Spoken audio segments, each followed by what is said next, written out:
of the Supreme Pontiff of Hinduism when he was very young, building a temple for Guru Haji Vivekanandapuri in Tiruvannamalai. This building, this complex, was built by the Supreme Pontiff of Hinduism himself, the guidance and with the guidance of his gurus. In the year 2001, on the 14th April, the Supreme Pontiff of Hinduism established the very first Kailasa temple monastery complex in Tiruchengodu, South India. You can see here in the leftmost bottom hand corner, there is the annotation of this day in the Supreme Pontiff's historical event. In the year 2002, on November 4th, at the age of 24, the Supreme Pontiff established Adi Kailasa Sarvanya Peetham in South India. By the age of 26, in the year 2009, the Supreme Pontiff starts conducting the Mass Living Enlightenment Initiation Conventions, taking people through powerful cleansing processes. These programs happened and were conducted by the Supreme Pontiff of Hinduism all across the globe in various parts of the world, in India, in Africa, in Canada, and various parts of Europe as well. In the year 2006, at the age of 27, in the year 2005, at the age of 27, on April 18th, the Supreme Pontiff of Hinduism welcomed by the mayor of St. Louis in United States.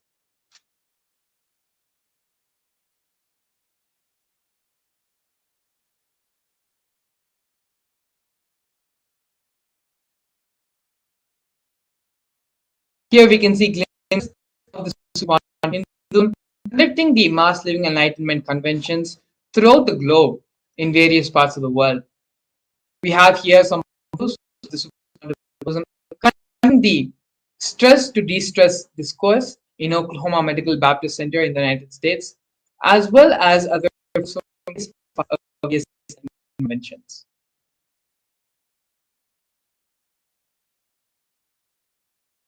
On the 15th, the 8th of September, the Nasik Kumbh Mela, the Supreme Pontiff of Hinduism initiated thousands of people into mass living enlightenment. The Supreme Pontiff of Hinduism in the Ujjain Kumbh Mela initiated thousands and thousands more into the mass living enlightenment.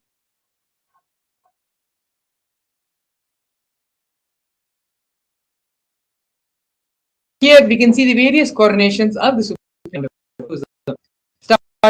Pontiff of Hinduism was very young.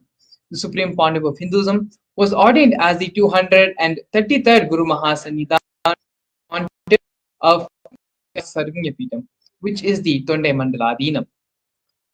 In the year 2002, the Supreme Pontiff of Hinduism was elected as the Vamshi Samrajya. In the years following that, Supreme Pontiff of coronated as the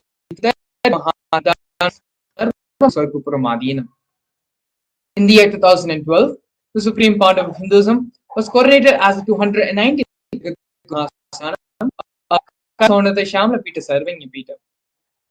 In the year 2013, during the Allahabad Kumbh Hinduism was coronated as the present Mahamandaleshwar, which is the supreme spiritual head of the Mahanirvani Akhada, which is the In the year 2014, the Supreme Pontiff of Hinduism was coronated as the Arya Mahamandaleshwar, the spiritual leaders of the Atal Akhada, which is the ancient apex body of Hinduism. In 2015, the Supreme Pontiff of Hinduism was coronated as the Supreme Pontiff of Hinduism, elected by a congregation of over 1,000 Hindus.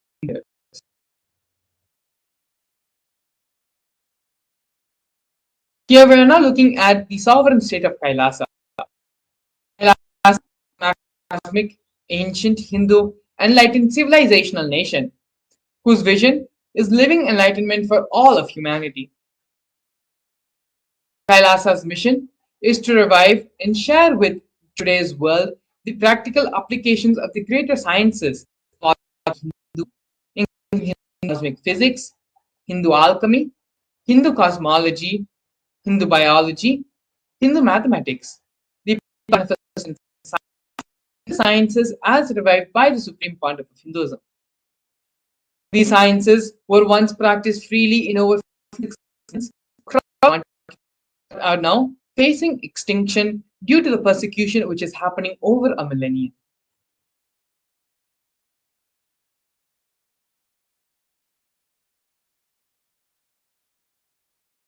Here we have the 108 Sri Kailasas Uniting Initiatives, which are initiatives supporting a variety of humanitarian services by Sri Kailasa Uniting Nations, which collectively create a life peaceful, sustainable, equitable, resilient, and thriving world. One of the first projects of the No Hungry Home project offered by Sri Kailasa Uniting Nations for nutritious food and a hunger-free world. Over the last 20 years, more than 1 billion meals have been served by Sri Kailasa. Every month for the past 27 years, the community has more than 3 million annadans. Annadan is the free organic meal service happening as per the tradition. The annadans were carried out in religious gatherings to everyone without discrimination. On normal days, almost up to 100,000 meals are served on festival days. And as you can see here in various photos, the Supreme Pontiff of Hinduism himself is saying and performing the Annadan service to many of the devotees and disciples and followers. The next initiative is Kailasa's protective and preventive COVID care health by Kailasa nations for affordable and holistic health care. During the pandemic, a global event which happened, which affected everyone across the globe, the Supreme Pontiff of Hinduism is the only one who offered a safe haven in this time of global crisis. The Supreme Pontiff of Hinduism converted his monastery campuses into a multi-layer quarantine city, regardless of any differences in age, gender, caste, creed, ethnicity, color, social, food, shelter, internet, and free medical care. All of these basic facilities were provided free or amount of time. Around 30 million citizens followed Kailasa's 28-day spiritual regimen in the year 2000.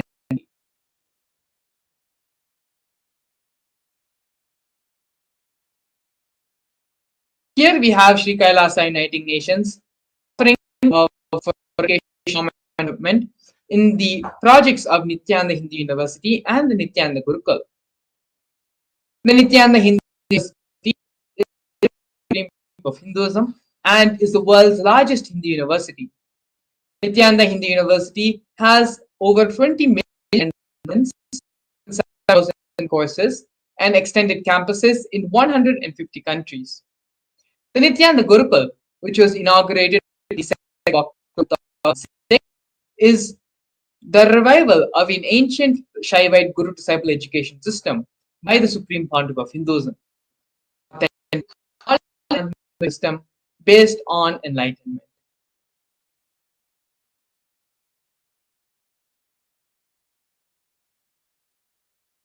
Next, we're looking at the Nithyananda Jnanalaya project and the Hinduism Pedia Uniting Nations. The Nithyananda Jnanalaya project was established by the Supreme Pontiff of Hinduism to collect and to preserve the 1 million that knowledge is made accessible and shared free of cost to all. Collecting and preserving million source books. The Supreme Pontiff of Hinduism has authored more than 10,000 books in 3 languages, translated into 50 other different languages, published 10 articles, and has given 10,000 plus hours of free discourses with a combined view of over 1 billion. was established by the Supreme Pontiff of Hinduism. The Supreme Pontiff of Hinduism collected more than 15 from all 19 Sarvanyapitams, ancient mutts, and ashrams. 1 million pages on Hinduism, collection of 30,000 books, 1,000 e-textbooks, and more than 100,000 articles on various topics of Hinduism.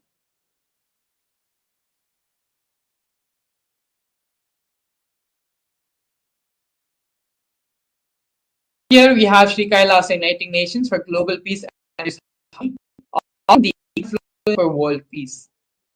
In the year 2009, the Supreme Pontiff of Hinduism organized a month-long peace walk 1 kilometers and 1,000 villages to bring together in harmony from all walks of life to promote feeling connected one among people. During the walk, health camps were conducted in villages along its path.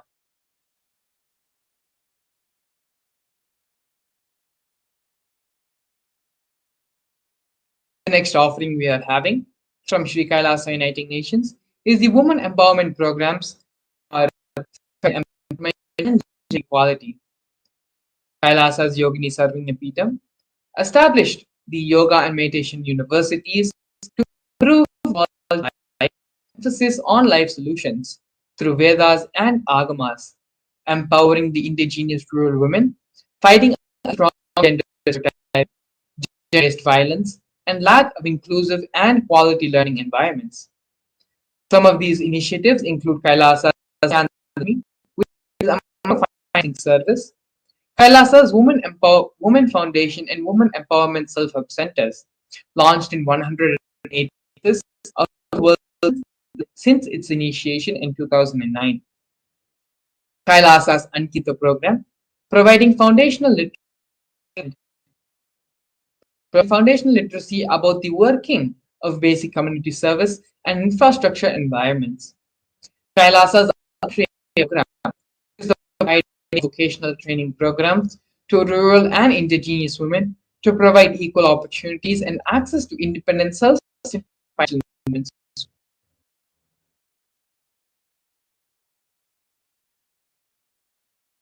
Next, we have the Nithyananda of Sri Lanka Nations for yoga. The Nithyananda Kriyas are 108 scientifically validated Kriyas specifically targeting 108 major diseases and disorders such as diabetes, arthritis, autism, and more. The Supreme Pontiff of Hinduism is also revived the ancient pole yoga, the Shivastamba yoga, and yoga, in which yogic asanas, postures, and weight balancing techniques are performed to create the yogic physiology aligned to phenomena that manifest superconscious powers. Not only that, but the Supreme Pontiff of Hinduism has also been awarded 2 Guinness records, the largest pole yoga classes, bringing worldwide attention to these extraordinary forms of yoga. These Guinness records were happened on the 8th of September and 3rd of October, respectively.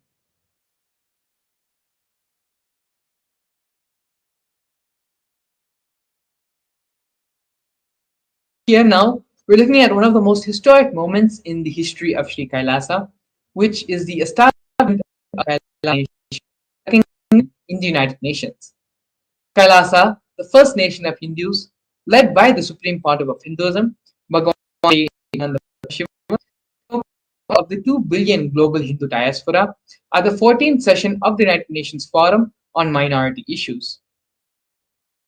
An significant milestone of Hindus and the sovereign state of Sri Kailasa happened on the 2nd of December 2021. His Excellency Nritta, extraordinary and plenipotentiary of Resolution of Hindus at the 14th session of the United Nations Forum on Minority Issues. The theme of the forum is and rights of minorities. This was the first time the plight of persecuted Hindu minorities was represented in a nation. The systematic generational attacks on Hindu indigenous traditions were highlighted in this meeting.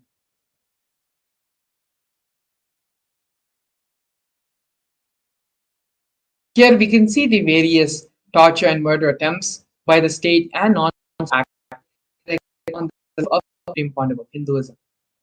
Over 70 assassination attempts and physical attacks on the Supreme Pandav of Hinduism has happened in India and abroad. More than 40 attacks on community members, destruction of monasteries and temples, over 60 incidents of rapes, attacks and women, intense lawfare through the 100 different false legal cases, intersectional using the entire government mechanism, politically owned media, police and judiciary controlled by politicians, inciting mob violence through the social media. These are but a few of the many ways the anti-Hindu elements and anti-spiritual elements really executed and directly try to take away the life of the Supreme Pandav of Hinduism.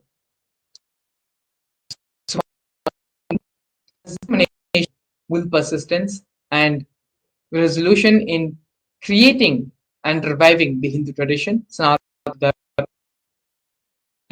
the illegal attacks and false persecution happening on the Supreme Pandav of Hinduism, established the nation for Hindus, the only nation for Hindus, to revive, protect, and maintain this tradition, as well as to give the superconscious breakthrough to the whole world.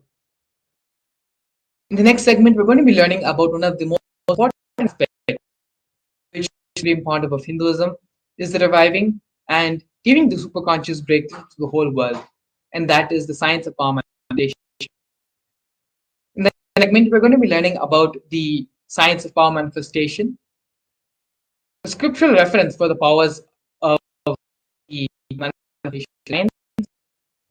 How does the power manifestation work, as well as a live demonstration of the powers of and manifestation. So please stay tuned.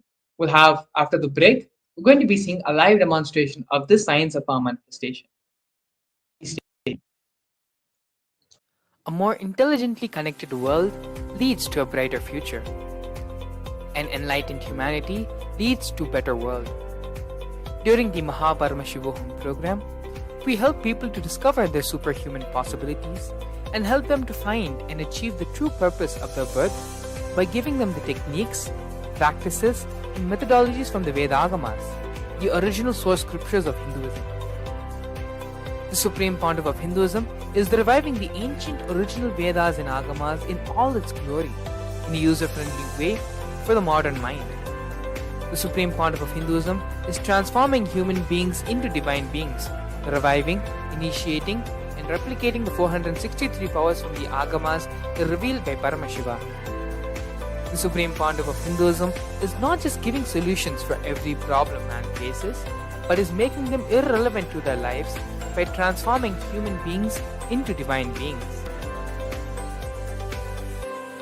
Any argument presented by your mind, body, your present reality to establish you are not Paramashiva, you are not omniscient, omnipotent, omnipresent.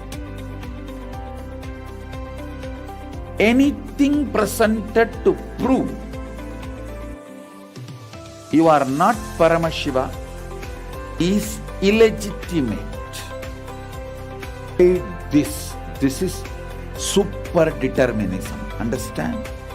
Anything you declare as illegitimate will lose power over you, will die in few days, few minutes, maybe in few weeks, whatever few days it takes. It will not have power over you. Understand, this is the method for sudden enlightenment. This is the method for sudden enlightenment. It happens by the Shaktipada. Here Paramashiva is sitting to tell you all, you are Paramashiva, you are me, with Shaktipada and Shaktinipada. The Dvitiya Vijnasa Krama is an extensive and thorough yoga sequence to prepare your body to receive the experience being given by the Supreme Founder of Hinduism. Through the yoga, which is aligned as per the source scriptures laid down by Paramashiva and the Agamas, you break all the impossibility in your body and in turn break the very cognition of impossibility. The program leads you to go beyond your human frame and limiting human ideas, which prevents you from living your highest possibility. I will reach you wherever you are, whichever corner of the world you may be. I will reach you with enlightenment. Again I tell you, I am not here to prove I am God, I am here to prove you are God. Don't wait to become divine. Register now at paramashivoham.org.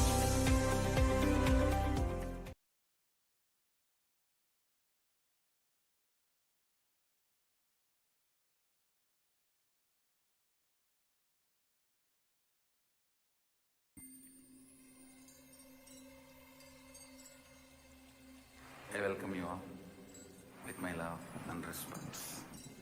Let you all open all your three eyes. Om Nithyananda Paramashivam.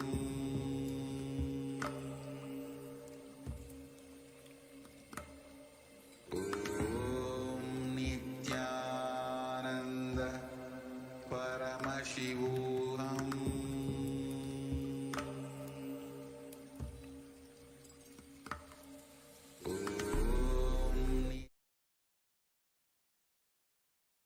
Nithyanandam, we welcome all the viewers watching us live on our social media platforms, YouTube Live, Facebook Live, to this powerful session of manifesting Shaktis. So today in this session, we're going to be seeing the various aspects of how the Shaktis manifest and how these Shaktis are useful to our life. So first, we're going to be seeing how these Shaktis manifest. So in the Veda-agamas, which are the source scriptures of Hinduism, Paramashiva elaborates in detail about how every human being is hardwired to be able to manifest the 463 plus extraordinary Shaktis of Paramashiva. Manifesting powers are described as a systematic method and science for human beings to explore the various possibilities and powers and have access to the various states of consciousness. Shaktis manifest from the fundamental cognition that you are divine and not that you are going to become divine or you are a man and going to become divine. So now we're going to be seeing the difference between the Shaktis and Siddhis. So the Shaktis are expressed from the space of enlightenment and as a side effect of feeling connection with the divine and the highest integrity with a guru. Shaktis are the source of enlightenment, whereas Siddhis are powers that manifest from the tapas or penance for enlightenment. So when you're on the spiritual path for enlightenment, the powers that manifest is the siddhis, and also the Shaktis are of Paramashiva manifest through ordinary human beings in an extraordinary way after initiation from the avatar. That's the most important point, which is the difference between the Shaktis and Siddhis. When you are initiated by a guru, by a living incarnation, the extraordinary expressions that start manifesting through you are the Shaktis, and Shaktis are permanent, whereas the Siddhis are not permanent and they divert you from the path of enlightenment. Now we're going to be seeing the pramanas or the various evidences which time test and foolproof the powers. So we have four methods and four levels through which this there are four ways and four methods through which these powers are manifested verified. So first is the Shastra Pramana, which is the scriptural references for these powers. Then we have the Apta Pramana, which is the experiments and the experiences which were recorded by our ancient rishis, who were the scientists of the inner science, and the various masters like Ramakrishna and Ramana Maharishi, who have come before us and proved to the world that this science of manifesting Shaktis is possible by every human being. Then we have the Atma Pramana, which is the verified and validated experiences of the Supreme Founder of Hinduism. After he had any of his experiences, he verified with the Vedas and Agmas, which is the Shastra Pramana, and with other masters to see whether his experiences match with the teachings of Paramashiva itself, which is the Vedas and Agamas, and the Apta Pramanas, which are the experiences of the rishis. And then I welcome you all with my love and respect. Let you all open all your three eyes. Om Nithyananda Paramashivam.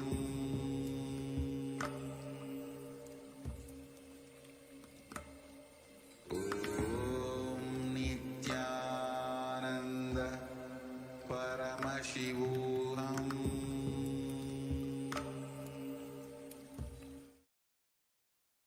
yes, sorry for the technical glitch.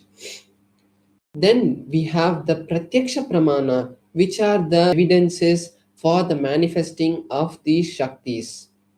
So now we are going to be in few minutes we are going to be seeing the detailed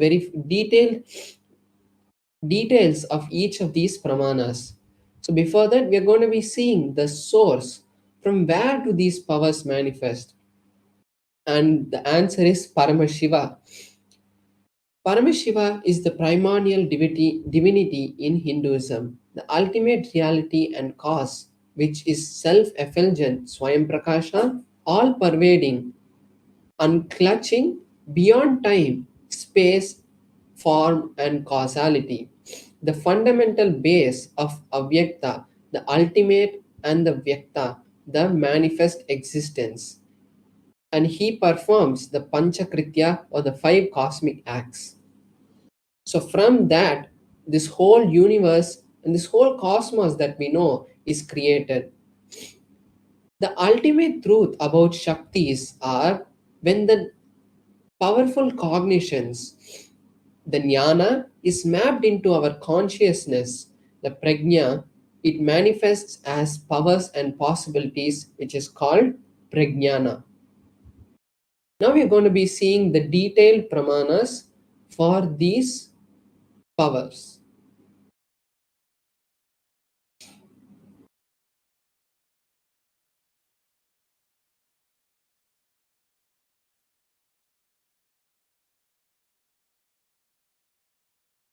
So now we're going to be seeing the pramana for the power of third eye, which is from the Vijnana Bhairava Tantra. The Vijnana Bhairava Tantra is a scripture which is directly given by Paramashiva to Paramashiva Shakti, and after that it has been given to various other rishis and come down lineage by lineage from guru to disciple. So in the Vijnana Bhairava Tantra, the verse 34 tells us about the power of the third eye. The verse goes, Kapalantarmanonyasa Tishtanmilita Lochanaha Kramena Manaso Dadyat Lakshayet Lakshamuttamam. The translation is, by fixing the mind on the inner space within the crown center and sitting stably without any movement, having the eyes in succession to the third eye, and stability in the mind and inner space. Through the power of the third eye, one directly sees the ultimate goal, Lakshyam, by having the vision beyond the sight, and that reveals any object or place, attaining the space of oneness with the source, Paramashiva. So we can see here how Paramashiva has given us a detailed instruction of how this power manifests. Now we are going to be seeing the Apta Pramana, which is the experiences of the various rishis, incarnations, and masters who have come in the past. So here we can see a beautiful verse from the Bhagavad Gita, which is from the Mahabharata. And in this verse, Arjuna asked Krishna that Arjuna wanted to see the cosmic form, the Vishwarupa Darshana of Bhagavan Sri Krishna. And at that time, Bhagavan Sri Krishna tells Arjuna, "You cannot see my cosmic form with these physical eyes of yours. Therefore, I grant you the divine vision of the third eye. Behold my cosmic opulence." So then, after this initiation, Arjuna is able to see the cosmic form of Bhagavan Shri Krishna, and then he narrates the whole happening, the whole beautiful darshan that he has in the 11th chapter of the Bhagavad Gita. Inside and outside broke. The first experience is that I was able to see everything around, above me, the whole. I welcome you all with my love and respect. Let you all open all your three eyes. Om Nithyananda Paramashivam.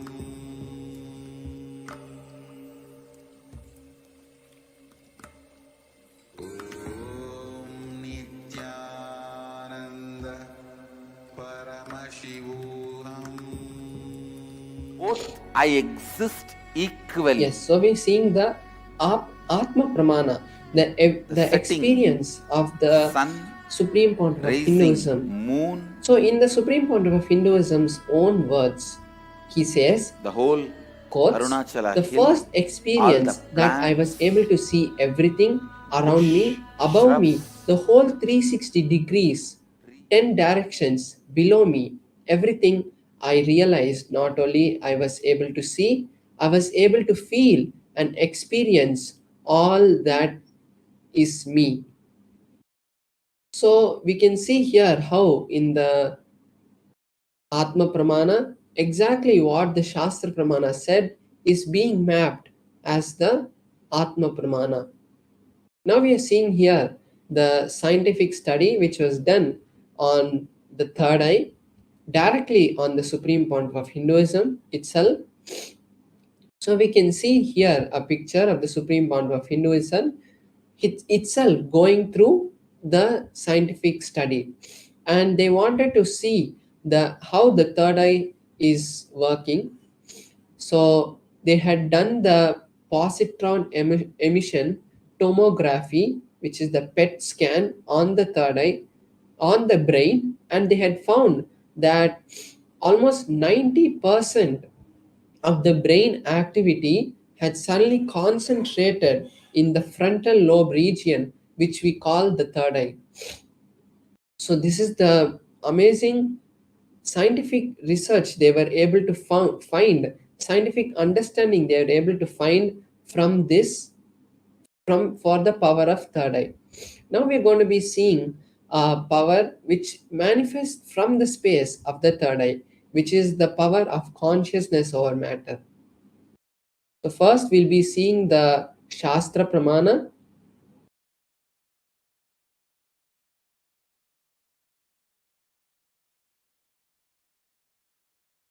So the Shastra Pramana for the power of consciousness over matter comes from the Vijnana Bhairava Tantra, Sutra 120, Dharana 95.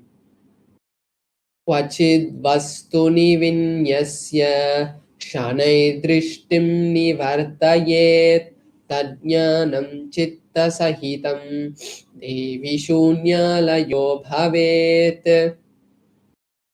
Bhagavan Paramashiva says, having fixed one's eyes on a particular object, Vastu, one should slowly withdraw the sight from the object as well as slowly eliminate the knowledge of that object along with the thoughts and impressions. Then, O Devi, one abides in Shunya, the state where there is nothing other than this exists, which is the state of all inclusiveness or infinity. So here, for the power of consciousness over matter, Bhagavan Paramashiva is giving us the detailed instructions of how first we fix our gaze on the particular object and then we bring oneness that object, and because we remove all the thoughts, impressions, every idea that we have about that object, so we start to feel that oneness, and then when that happens we are able to object and we are able to move it. Power of consciousness over matter. So now we are going to be having a live demonstration of this power where I will be manifesting this power for all of you. So here I have my Atmalinga and I'm going to be placing my Atmalinga on my hand, and with the power of the Mahavakya I'm going to be making the Atmalinga to stand. So this is not the power is not just making an Atmalinga stand or anything. The power is really when you start connecting with Paramashiva, you are able to have the divine darshan of various manifestations of Paramashiva happening in our life. Because when we speak to a deity or something like that, we are not able to actually have the direct connection. But when Paramashiva manifests through this, we are able to really connect with the deity, and when we manifest, we come to the space of ultimate Advaita, highest Advaita. So when that happens also, we can manifest any reality that we want. Anything that we want to manifest in our life can be manifested from that space.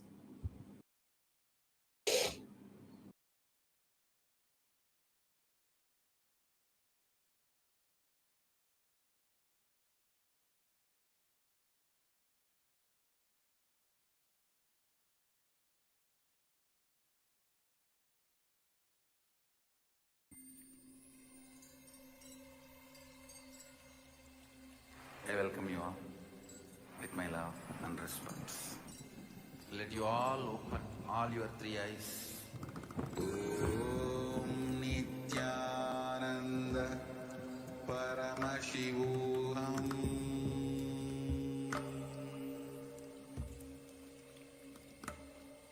Om Nithyananda Paramashivam.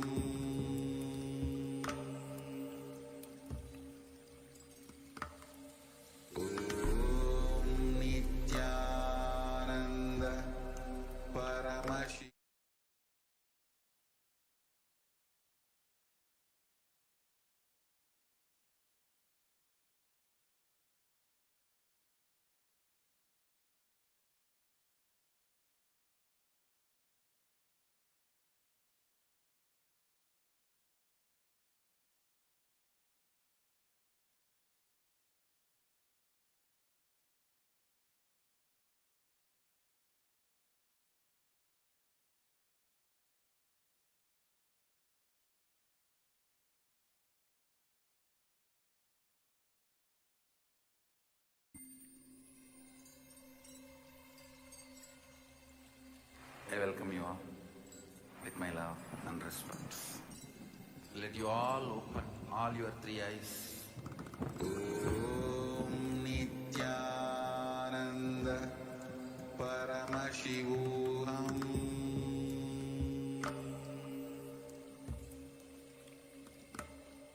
Om Nithyananda. So sorry for the technical glitch. I hope all the viewers are able to hear us now. So I was just saying, so here is my Atmalinga and there is no strings tied to it or anything. And my hand also is there. There's no strings or no kind of glue or anything which is there. And the Atmalinga is made of a crystalline material, so no kind of magnet can be used to pull it. And I have this tissue paper just to make sure that to verify and show the viewers that when the Atmalinga is moving, there is no kind of movement which is happening. So you can see that in the tissue paper, there's no kind of strings which are tied to this. So when I place my hand like this and the Atmalinga is moving, I'll just be circling the Atmalinga to show that even when the Atmalinga is standing, there is no kind of movement which is being caused by any other external force except the force of consciousness. So I'm just holding it here. So the most important thing that all the viewers should do now is that we are going to be creating a space of oneness with Paramashiva. So this is the best time all of you can take to really create any reality that you want. Like if you want health, wealth, or any relationship, or you want ultimately Paramashivoham to manifest, this is the best time you can use to create that reality. And now we can all get into the space, to a meditative space, and let's see the manifestation happening. So I'll be chanting the Mahavakya right now, just placing my Atmalinga firmly. So I'll be just showing you now. I'm circling my Atmalinga, and you can see that there is no movement which is being caused by by this or by anything else. It's just the hand and the Atmalinga is stable. So I'm just placing this here itself so that you can see that there is no other thing. So now I'll be chanting the Mahavakya, and all of you can also join me, and we can manifest the reality that we want. Om Nithyananda Paramashivoham. Om Nithyananda Paramashivoham. Om Nithyananda Paramashivoham.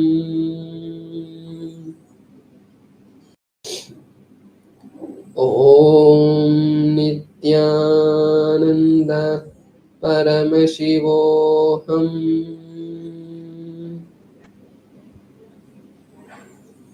Om Nithyananda Paramashivoham.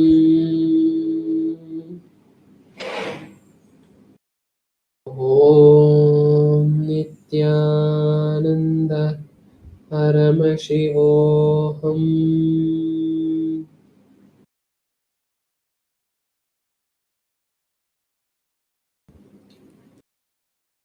So now I'm just going to circle the Atmalinga to show even when it's standing now, there's no external movement which is being happening. It's just directly the Atmalinga moving. Om Nithyananda Paramashivoham.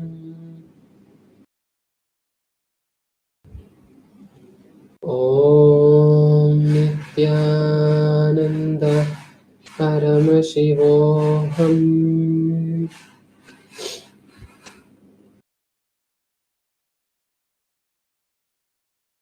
Yes, so we had the beautiful power manifest. So this is the best opportunity all of you can also take to manifest any powers. Every day we are going to be having this session for the YouTube and Facebook viewers and satsangis who are watching us every day, and having the beautiful darshan of the various Bhava Samadhi darshans happening every day. So now we are going to be moving into the next segment, where we're going to be learning deeper truths about today's Bhava Samadhi Darshan. And today we're going to be having a very beautiful and intense, powerful Bhava Samadhi Darshan, where directly the form of Sandhya Murthy and Nataraja is going to be managed through the supreme point of Hinduism. So now we'll be back with you after a short break, and meanwhile, you can take the time to create an intention for Paramashivam, because we're going to be having exclusive sessions. We are having the Alive Bhava Samadhi Darshan so that all of us can get ready and prepare our space to really imbibe that extraordinary powerful darshans that the supreme point of Hinduism gives us, because it's not just sitting in front of the camera. You are really being watched by the supreme pontiff of Hinduism. He can see you, and as he is that Nijavatara of Paramashiva, he is living in all our hearts also as the Antaryami. So let us all take this beautiful time to the register ourselves for Paramashivoham, and we'll be back with you after a short break. Thank you, Nithyananda.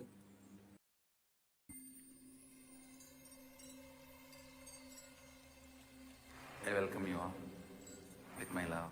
A more intelligently connected world leads to a brighter future. An enlightened humanity leads to a better world. During the Paramashivam program, we help people to discover their superhuman possibilities and help them to find and achieve the true purpose of their birth by giving them the techniques, practices, and methodologies from the Vedagamas, the original source scriptures of Hinduism. The Supreme Pontiff of Hinduism is reviving the ancient original Vedas and Agamas in all its glory, in a user-friendly way for the modern mind. The Supreme Pontiff of Hinduism is transforming human beings into divine beings, reviving, initiating, and replicating the 463 powers from the Agamas revealed by Paramashiva. The Supreme Pontiff of Hinduism is not just giving solutions for every problem man faces, but is making them irrelevant to their lives by transforming human beings into divine beings. Listen. Any argument presented by your mind, body, your present reality to establish you are not Paramashiva. You are not omniscient, omnipotent, omnipresent. Anything presented to prove you are not Paramashiva is illegitimate. Decide this. This is super determinism. Understand? Anything you declare as illegitimate will lose power over you, will die in few days, few minutes, maybe in few weeks, whatever few days it takes. It will not have power over you. Understand, this is the method for sudden enlightenment. This is the method for sudden enlightenment. It happens by the Shaktipada. Here Paramashiva is sitting to tell you all, you are Paramashiva, you are me, with Shaktipada and Shaktinipada. The Dvitiya Vijnasa Krama is an extensive and thorough yoga sequence to prepare your body to receive the experience being given by the Supreme Pontiff of Hinduism. Through the yoga, which is aligned as per the source scriptures laid down by Paramashiva and the Agamas, you break all the impossibility in your body and in turn break the very cognition of impossibility. The program leads you to go beyond your human frame and limiting human ideas, which prevents you from living your highest possibility. I will reach you wherever you are, whichever corner of the world you may be, I will reach you with enlightenment. Again I tell you, I am not here to prove I am God, I am here to prove you are God. Don't wait to become divine. Register now at paramashivoham.org.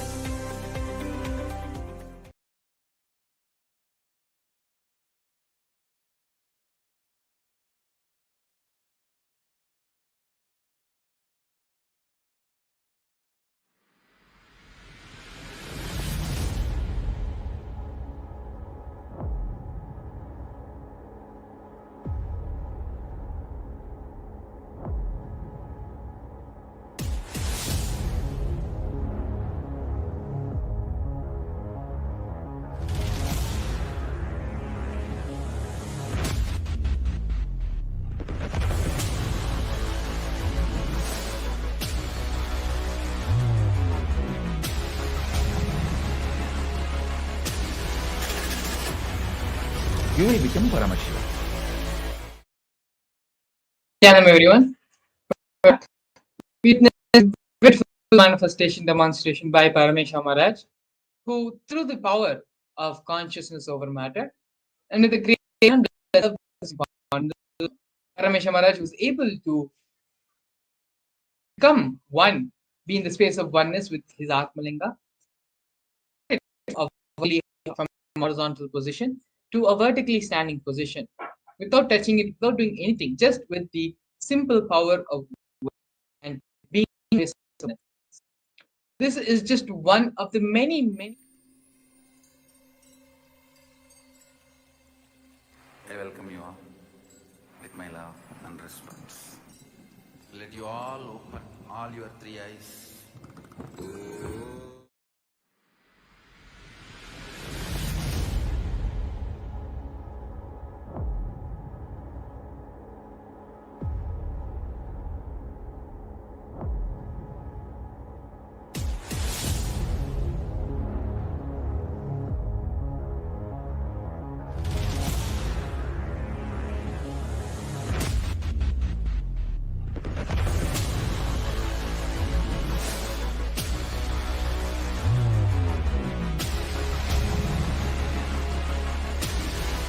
Yes, welcome you all back. Sorry for the technical glitch. You witnessed very powerful power manifestation by Parameshwar Maharaj. This is just one of the many powers in the Agamas. A total of 463 powers are listed by Paramashiva in the Agamas, which are capable of to manifest the same super divine beings. So, in the next couple of hours leading to the we will learn about the Murthy, about the Leela of the Sandhya Nritta Murthy, which is the Bhava Darshan. We'll be learning about the Murthy, and we will also be doing a couple of internalization exercises. Help us understand how the allow our beings to open up and express itself fully so that we are in the receptive space to receive the darshan. Topic of the video which we are going to be watching now is everything is auspicious. Everything which is happening to us is not. We may perceive it to be bad, but everything is auspicious. The Supreme Pontiff of Hinduism will be continuing to expand on this understanding full cognition in a series of satsangs and videos which we're going to be watching now. Before we enter into the satsang, come to the space of restful awareness. It is only in the space of awareness when we move from the space of everything the Supreme Pontiff of Hinduism says will become a part of our being, will become a part of our cognition. Sit straight and allow yourself to come to a restful, relaxed position.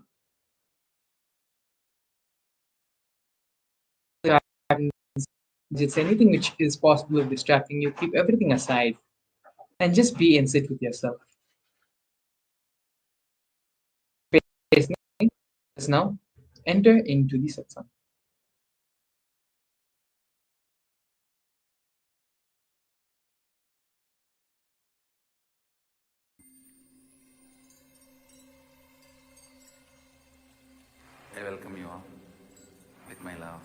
response.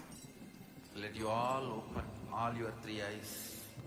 Om Nithyananda Paramashivam.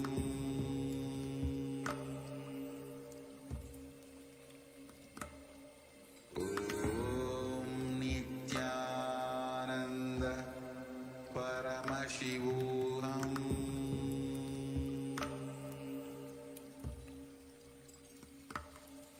Om Nithyananda Paramashivam.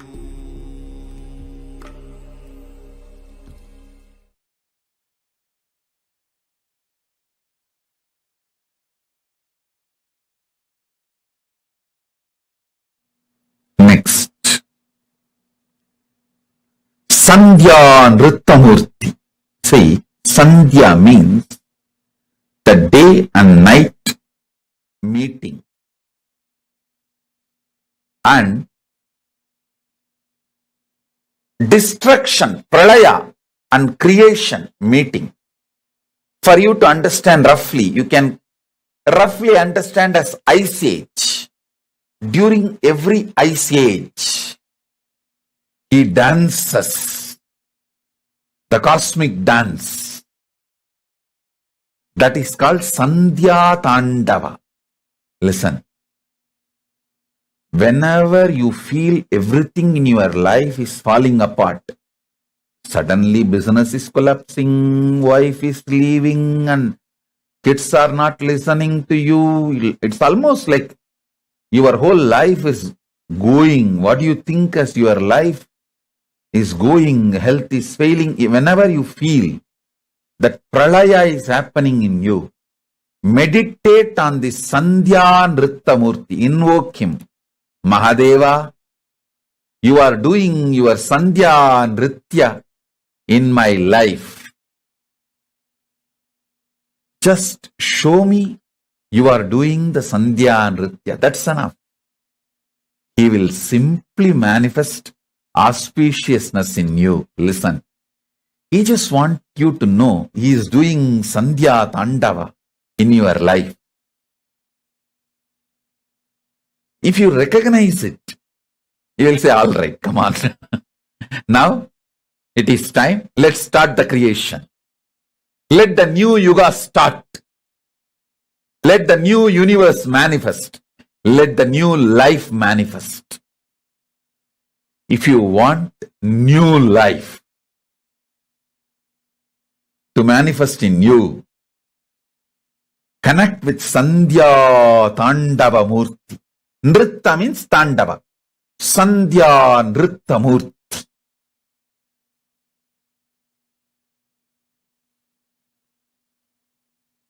Tandava goes through certain discipline. Nritta is beyond all discipline.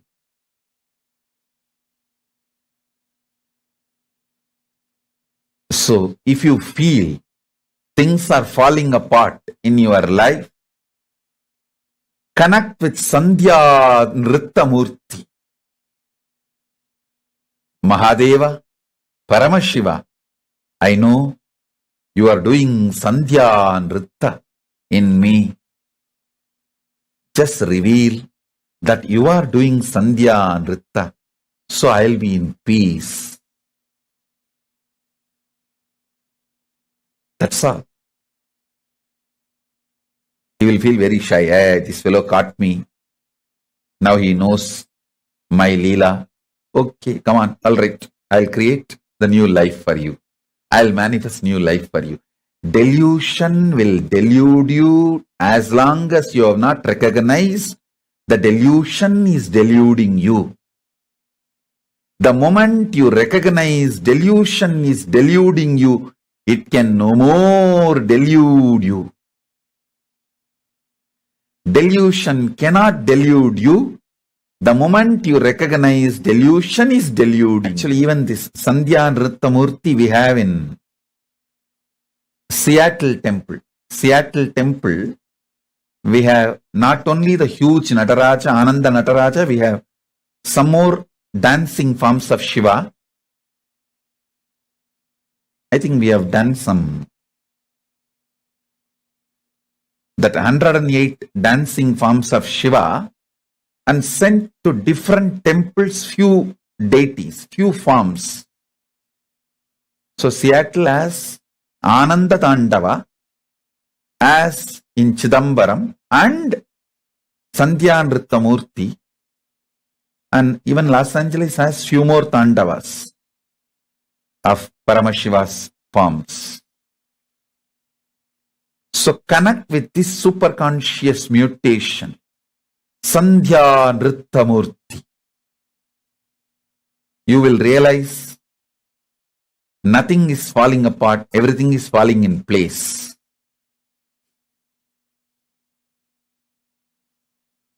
If you know Paramashiva, you will know everything falls in place. If you don't know Paramashiva, you may be deluded thinking everything is falling apart.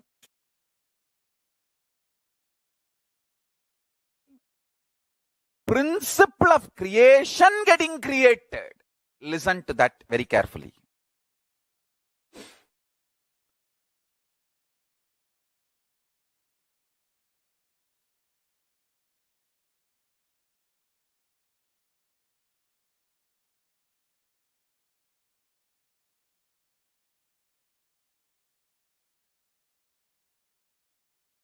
Listen intensely.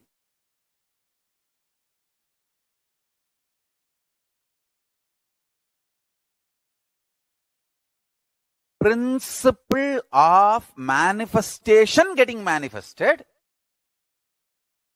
Principle of maintenance getting manifested. Principle of rejuvenation getting manifested. Principle of pulling out of delusion getting manifested. Principle of liberation getting manifested. So, creation of the universe is one level.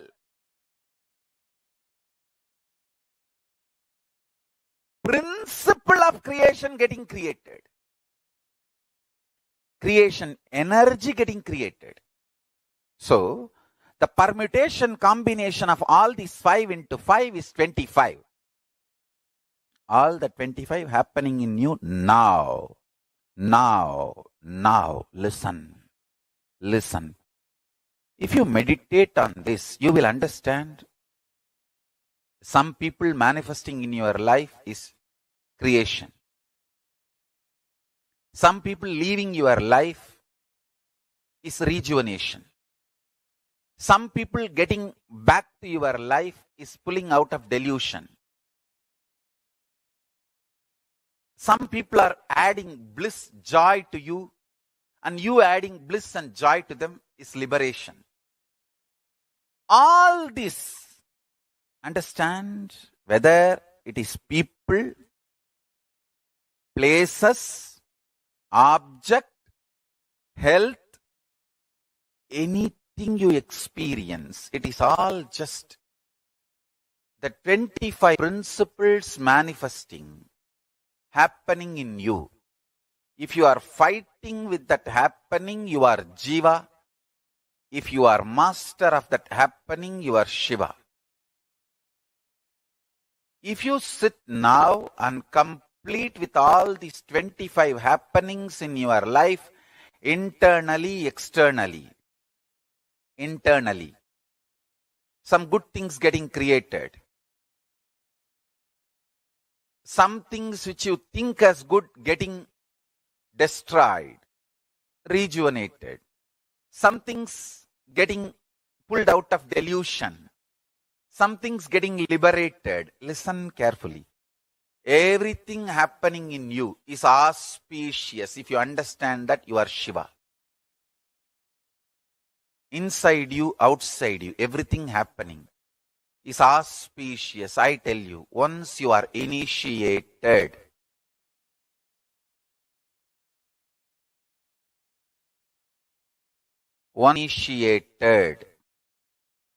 once a disciple, listen very clearly. Even if you think in your life things are falling apart, they are falling in proper place. Understand?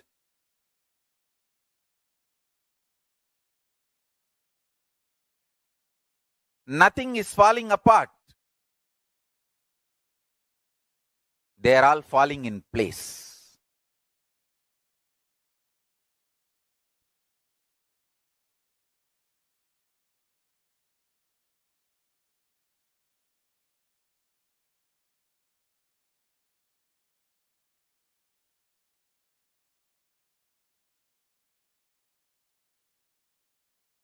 Once you are initiated, you are integrated to Guru, Linga, Sangha, I tell you,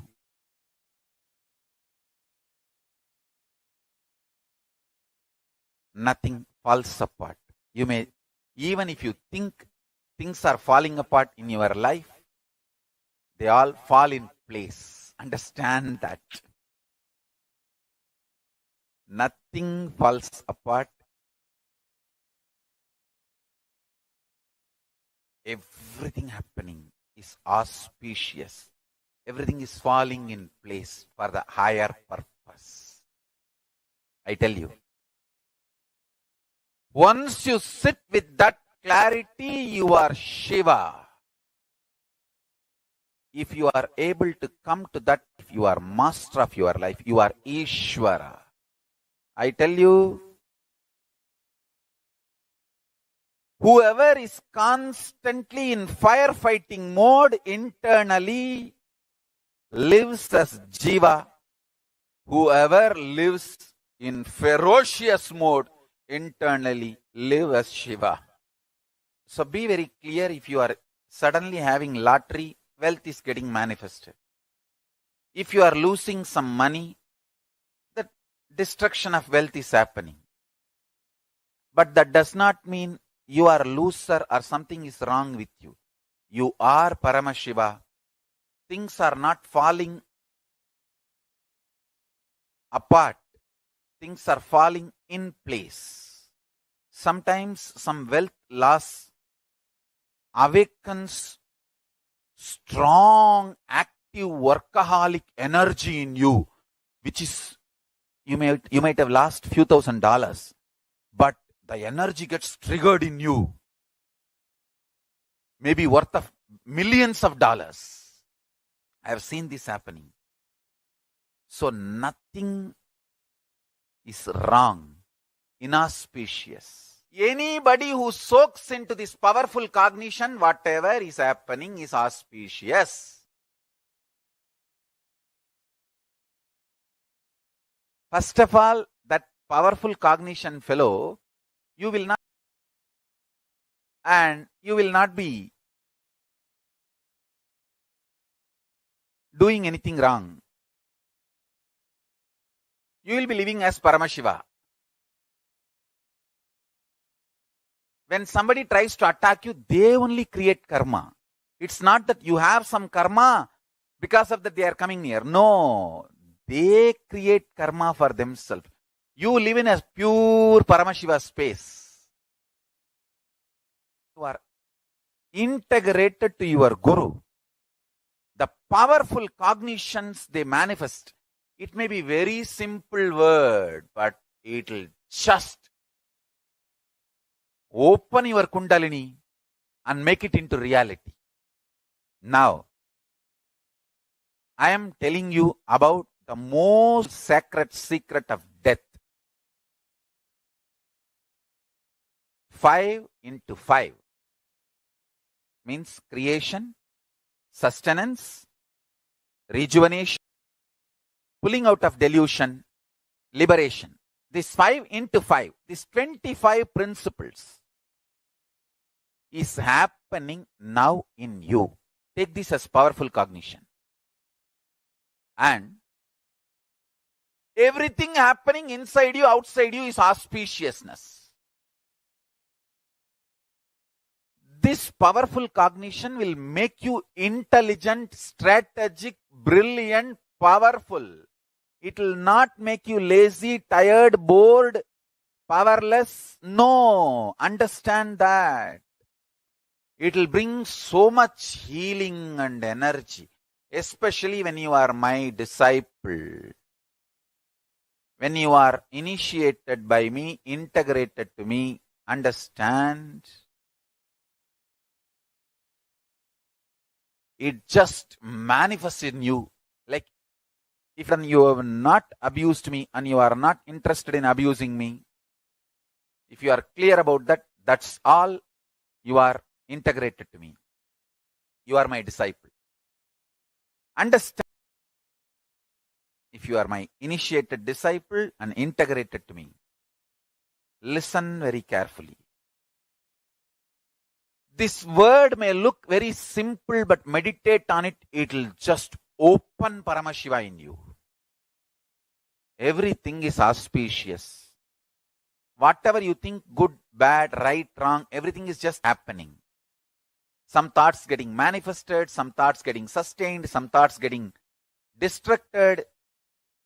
Something's coming in your life as manifesting, something's getting maintained, something's getting distracted, something's getting pulled out of delusion, something's getting liberated. Understand this. This 25 will go on in you forever. You can be in firefighting mode as a jiva, means deluded individual. Or you can be in ferocious mood as Paramashiva, individual.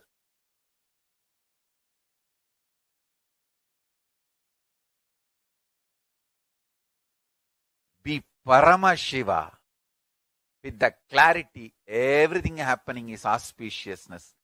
Be individual, not individual. He manifesting through individual is individual. Understand? He manifesting through individual is individual.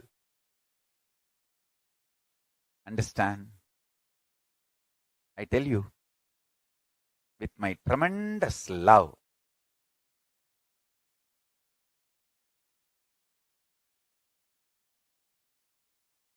just meditate, internalize this powerful cognition. Everything happening is auspicious and Paramashiva is within me doing all these 25.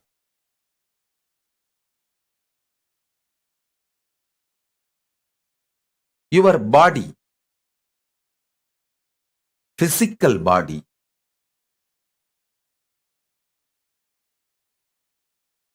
carries the consciousness.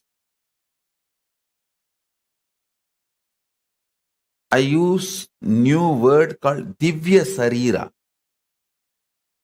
Consciousness wearing this body is Divya Sarira.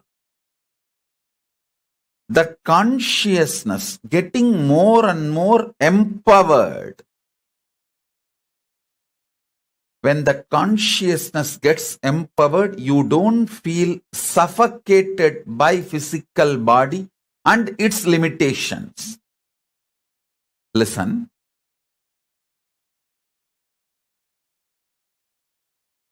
If you are Divya Sarira,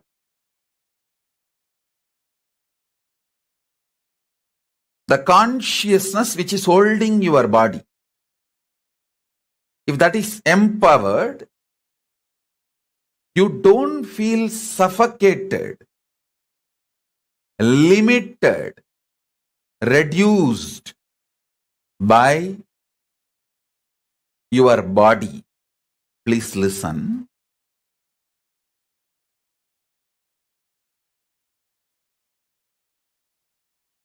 Body limiting your possibility makes you feel suffocated.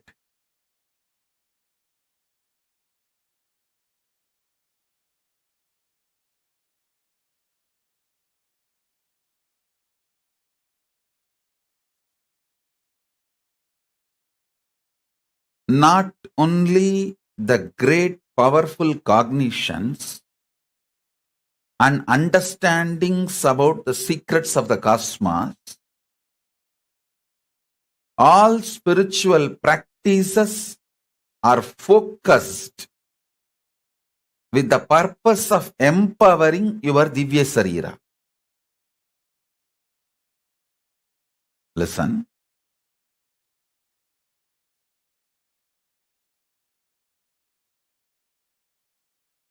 Yesterday's satsang, I gave you one truth.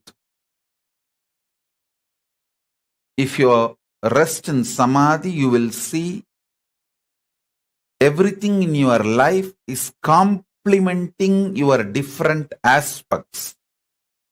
The wealth you earn, or the money you spend, the relationships getting added in your life, or people leaving from your life,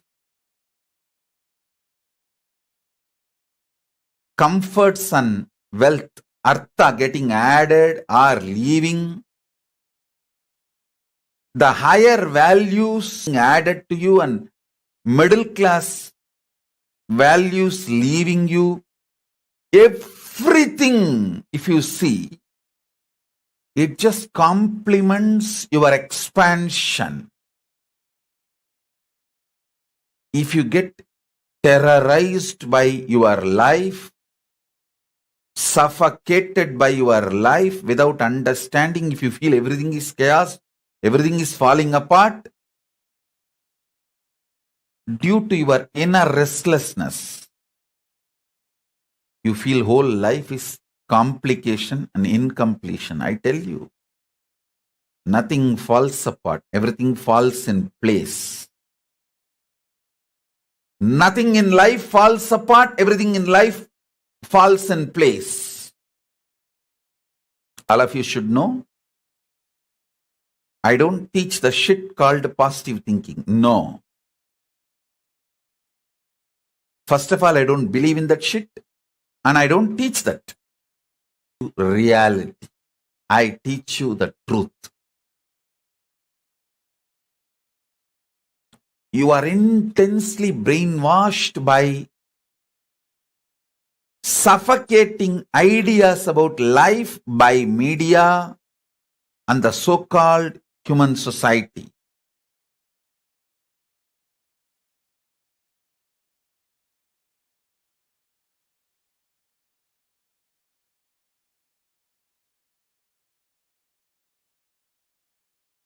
Whenever I sit in Samadhi and watch,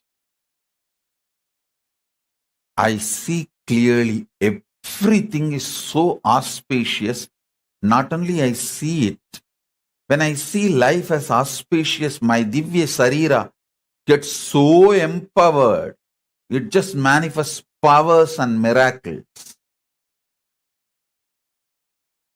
Every time when I reveal the higher truths, it empowers your inner space. It empowers your very being. Empowering your Divya Sarira is the job I do day in and day out.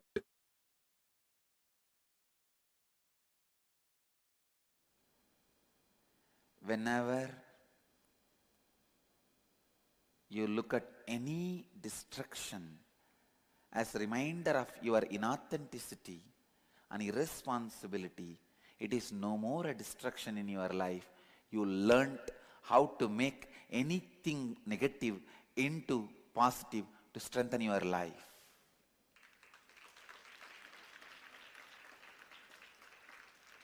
If you are able to make anything negative into positive, the moment it enters in your life, you are Shiva. Causeless auspiciousness. Listen. Intense integrity brings you the space of positivity, because if you are integrated constantly, you will be looking at the words you utter to you and to others. You will weed out all the negative prophecies, negative commitments you are giving to you and to others. This will leave you with the prasada of positively positive space, real positive space. And authenticity gives you the prasada of space of possibility. Just a space of possibility. When Rudra comes, face him with integrity and authenticity, he becomes Shiva. Rudra becomes Shiva, causeless auspiciousness. He becomes the space of rejuvenation, not just destruction. When he becomes the space of rejuvenation, he is no more destruction. The word does not suit him.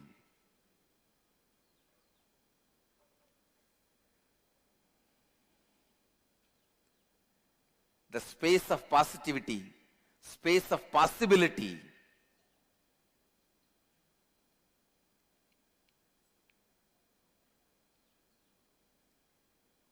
makes Shiva happen in you.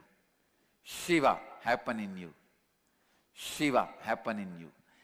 Whenever you see any destruction happening in your life, with the view that it is happening only to expand you, you are in the state of Shiva, Rudra. Rudra becomes Shiva.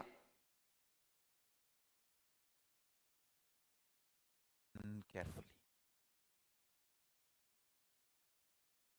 Understand, sometime you may say, oh Swamiji, the universe does not make sense to me. It does not need to make sense to you. It is not obligated to make sense to you.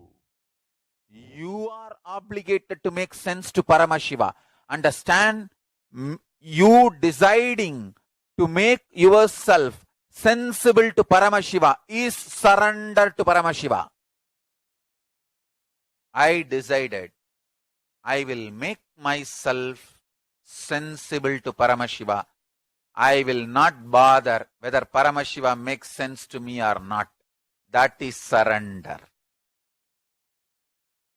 Paramashiva is no way bound to make sense to me. Universe is not obligated to make sense to me. I am only obligated to make sense to universe. I am obligated to make sense to Paramashiva. My behavior, my lifestyle, my thought currents, me, I am supposed to make myself sensible to Paramashiva. Paramashiva is no way obligated to make himself sensible to me. When I decided this, Paramashiva started manifesting in me. Make this decision on this auspicious Deepavali day. Understand, this is I am revealing the most internal, deepest sacred secret. Decide. Life, Paramashiva, universe, Jiva, Ishvara, Jagat. The Jiva means the individual existence, soul, Atma. Ishvara means the cosmic soul. Jagat. These three put together is Paramashiva.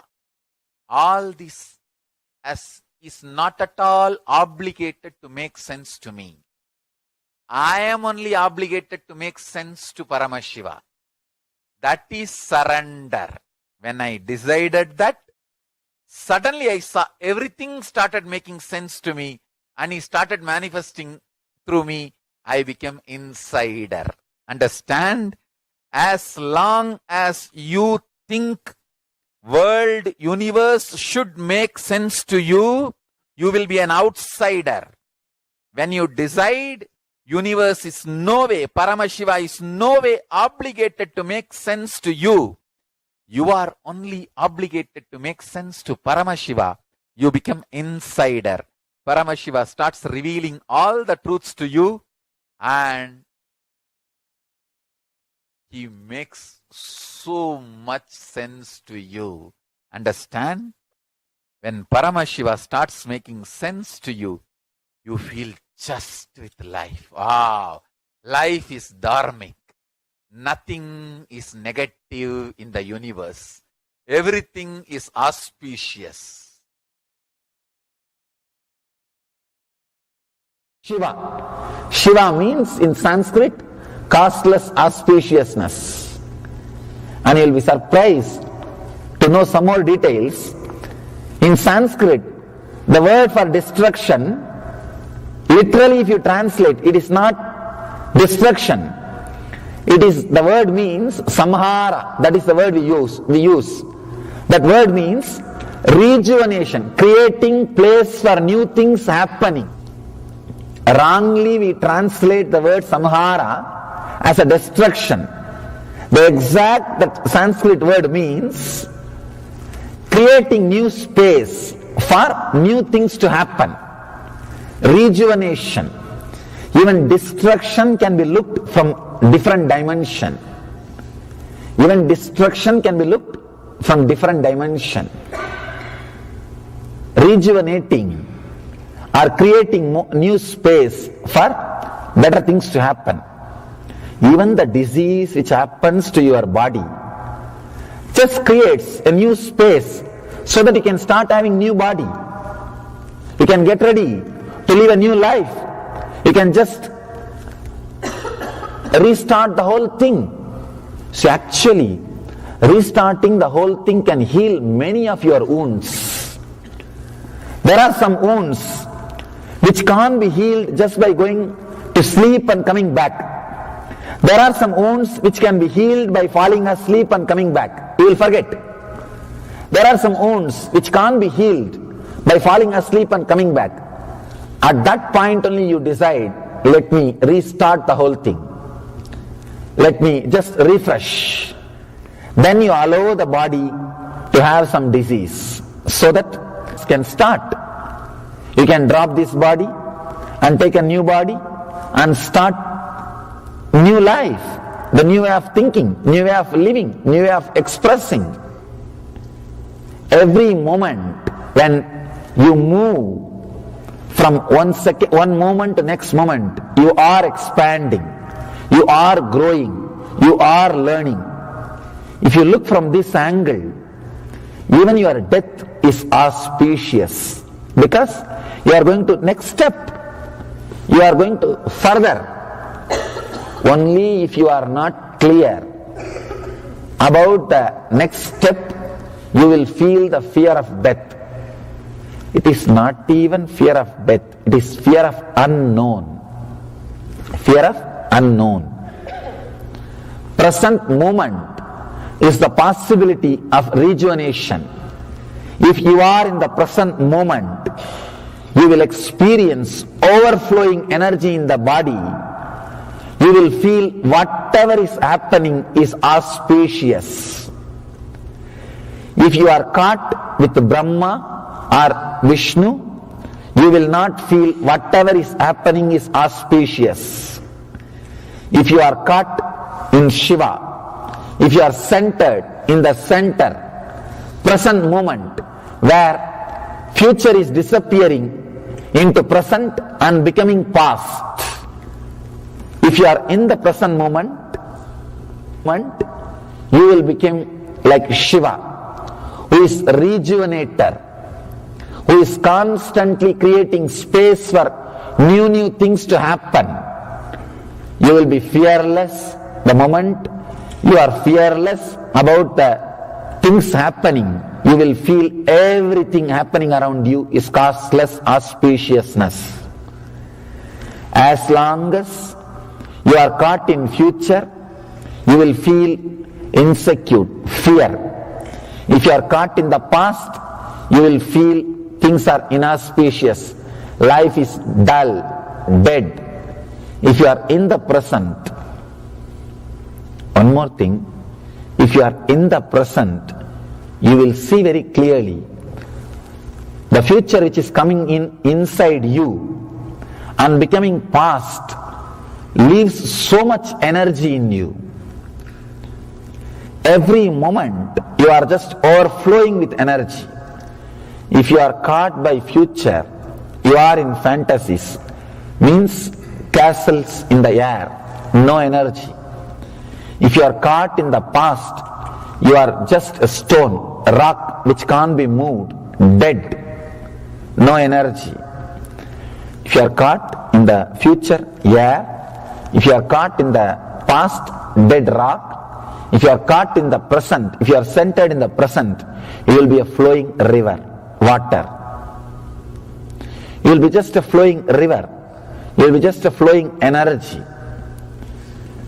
Whoever is in the present moment, just swallowing the future and making it as a past consciously, will be overflowing, bubbling with energy. The Mahadeva, Shiva, who represents the rejuvenation process, are creating space for new things to happen. He is causeless auspiciousness. If you are centered in the present moment, you will be beyond fear. Your Kundalini will be awakened. You will be radiating the causeless auspiciousness. The person who achieved that state, who is centered in the present, only he is worshipped.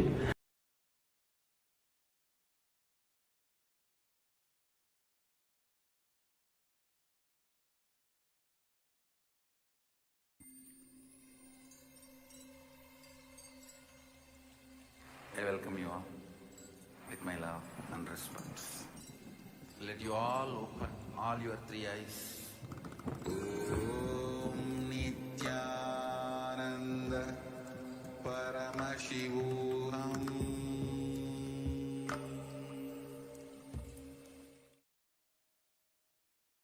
Yes.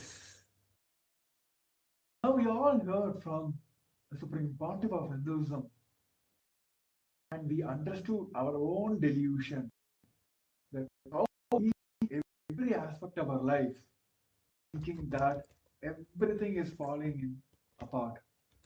The actual truth is everything is falling in place and everything is happening for auspiciousness. So these the incidents which makes to believe that my whole life is failing. I'm getting into this pralaya. All the space till now, the illusionary space we cherished, these are sitting inside us and not letting us manifest our reality and not allowing us to enjoy the life as the whole lila is happening. So now let us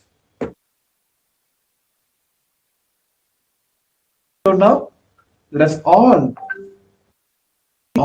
this incident which is sitting in our life and not letting us to manifest the reality in our life. So our request all join us on social media platforms, YouTube Live, Facebook Live. Request all of you now pen down the three incidents in your life. You felt everything in life. Some may have felt that a business is collapsing, your health is failing, all the relationships around you, it's all everything is making happening simultaneously. At one point you felt my whole entire life is failing.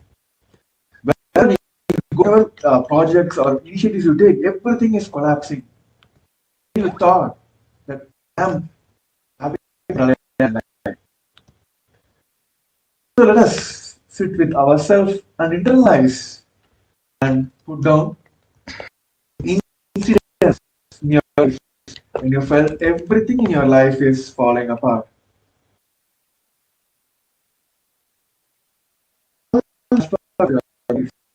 Or falling apart. Because all the participants sit down and see this process.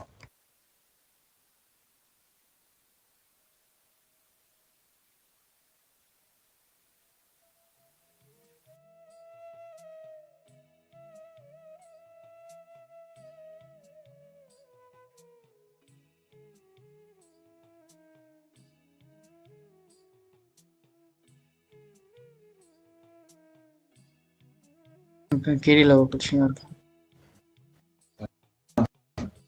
இந்த ஜூமா.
The actual truth now.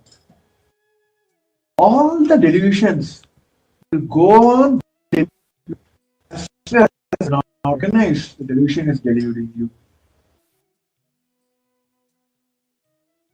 How much ever you recognize that your delusion is deluding you, all delusions will have power over you and it will go on deluding you. Which is needed from us is to recognize and come to the space and understand that are deluding us. The moment, now, the right moment when you recognize that your delusion is deluding, it will loses all the power over you and it no more can delude you. This is the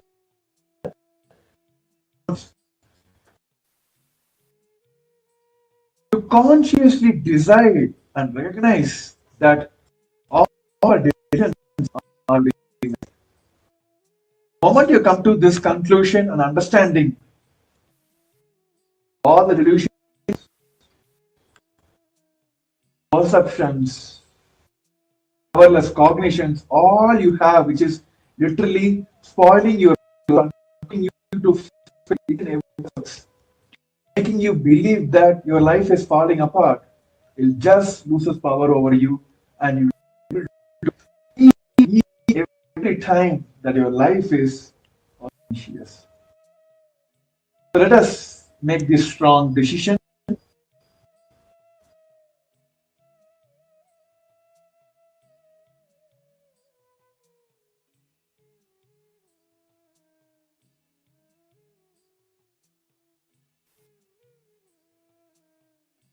Bend down and ferociously identify that is causing the pralaya inside you.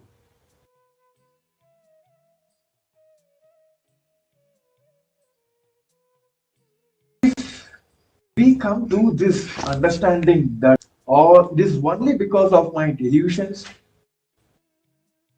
not recognizing that my delusions are taking part only because of first and come to the reality that my life is auspicious.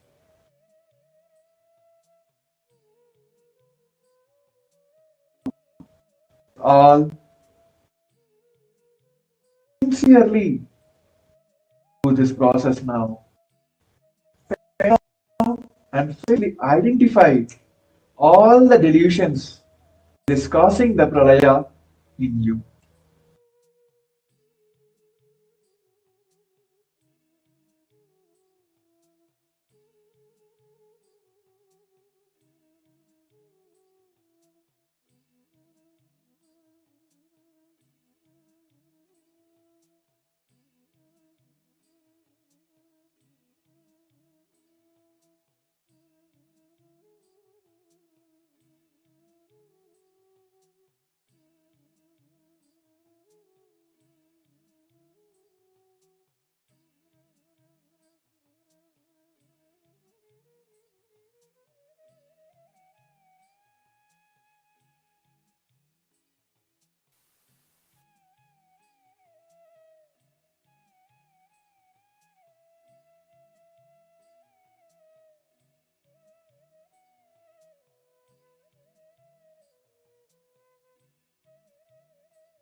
Yes. Now we have identified and written all the delusion that is causing the pralaya in our life. Now let us decide that whenever you feel that the pralaya is happening in your life, just meditate on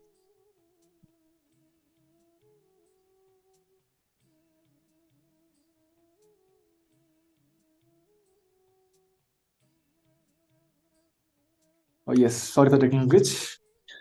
So yes, Paramashiva has revealed, the Supreme Point of Hinduism has revealed that whenever you feel that pralaya is happening in you, just meditate on the Sandhya Nritta Murthy. Just invoke him and say, Mahadeva, you are doing your Sandhya Nritya in my life. Just show me you are doing the Sandhya Nritya. That's enough. He will simply manifest the auspiciousness in you. This one powerful cognition that just meditate on him, the Sandhyanartha Murthy, and allow him and tell him that, yes, Mahadeva, you are doing this cosmic Leela in my life. Just show me that. Surrender everything to him. Just meditate on him. He will just bring auspiciousness inside you. This powerful cognition, this one powerful cognition can bring tremendous changes in our life. And you literally feel everything, each and every moment, whatever is happening in your life, you will just feel everything is happening for auspiciousness. So yes, with this, we'll be coming to the end of this segment.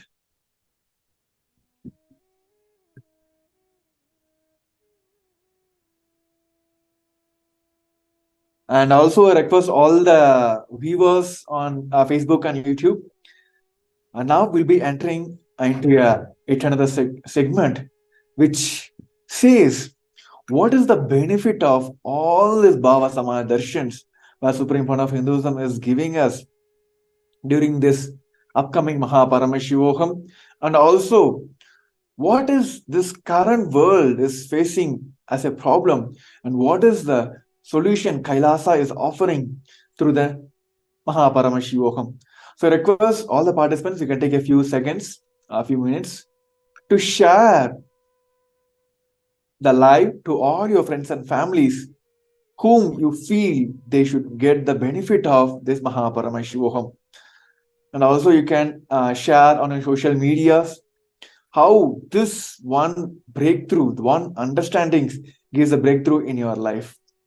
So let's take a few moments and quickly share the live to all our friends and families. So all of us will have the best Paramashivam, which is directly given by the Supreme Pontiff of Hinduism, a 21-day program, awakening all of us to the superconscious breakthrough.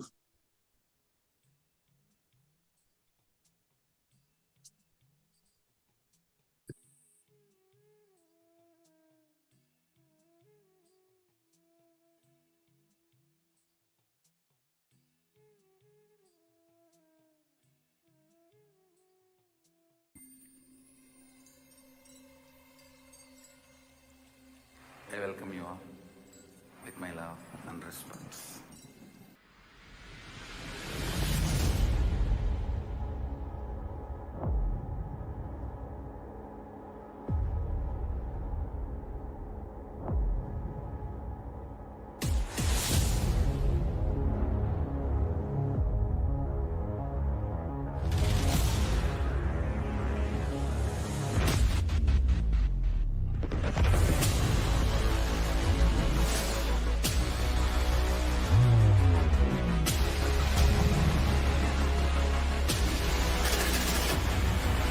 You will become Paramashivam.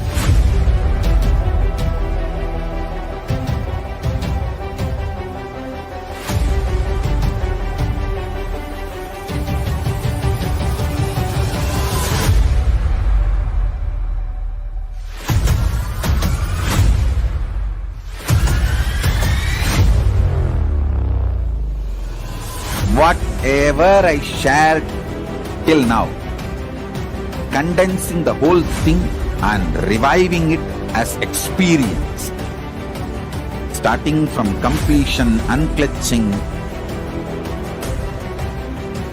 power, the states of consciousness and the planes, multiple planes, everything.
Understand?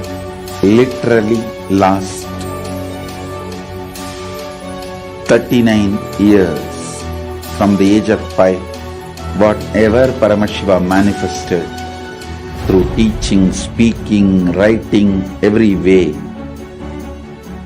condensing the whole thing and presenting it to you all as experientially in these 21 days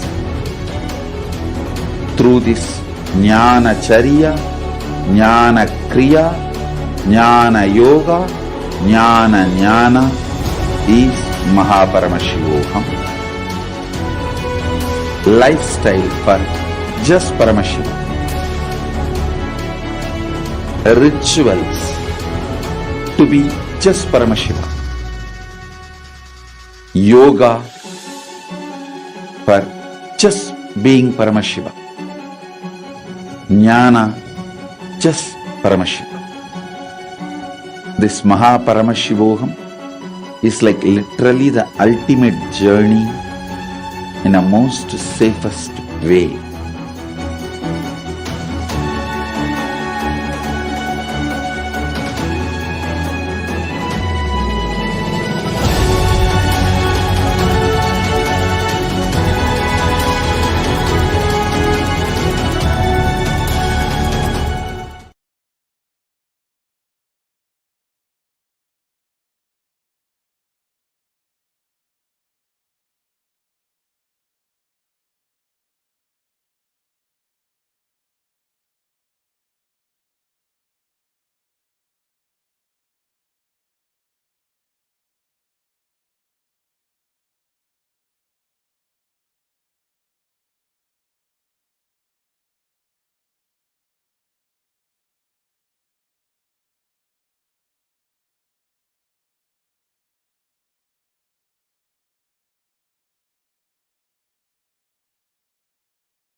A more intelligently connected world leads to a brighter future.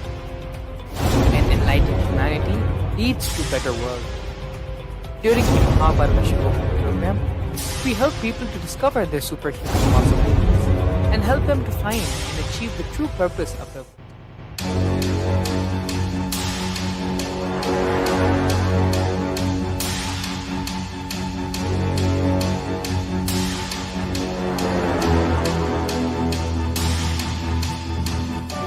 Understand? Literally last 39 years from the age of 5, whatever Paramashiva manifested through teaching, speaking, writing, every way.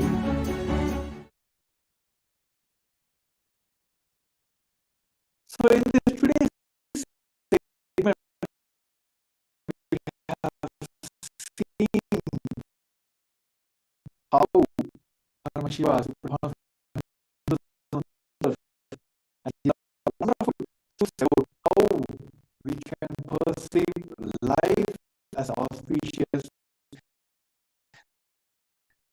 Just having this one powerful cognition, how we can get rid of all the world leads to a bright future.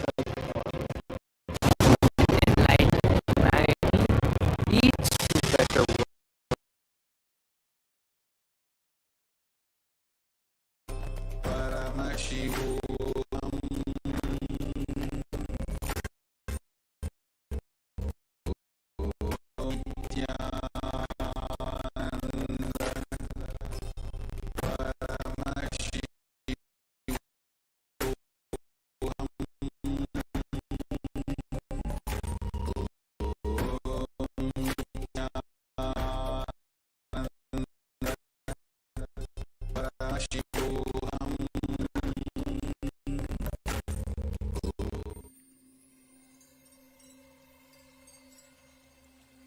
I welcome you all with my love and respect.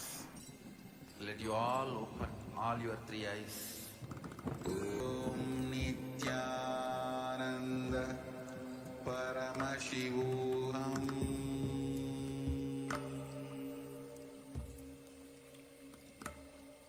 Om Nithyananda Paramashivam.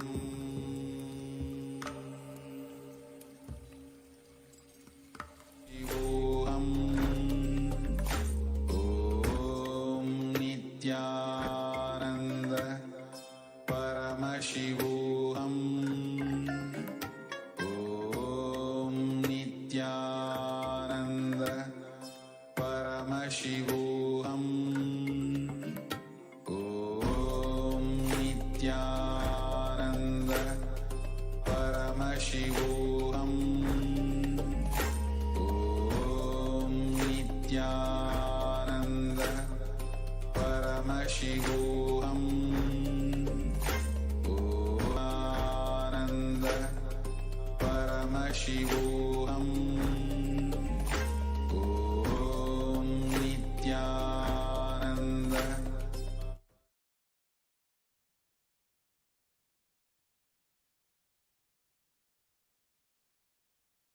Yes, everyone. So in the earlier segment, we have seen the Supreme Founder of Hinduism given as a wonderful truth and powerful cognition to all of us, that many of us are believed that our life is falling apart. And the actual truth is everything is falling in and everything is happening in an auspicious way. So looking at the life today and the current modern society now, the humanity now, the current, especially the youths, are being forced with many fears and greeds today. And the fear and greed become the major problem the current humanity, the current modern youth is facing now. It may be any field, it can be any aspect if you take. Looking at higher profile people, even in a job, health, whatever it may be, either they'll be driven by the greed or by the fear.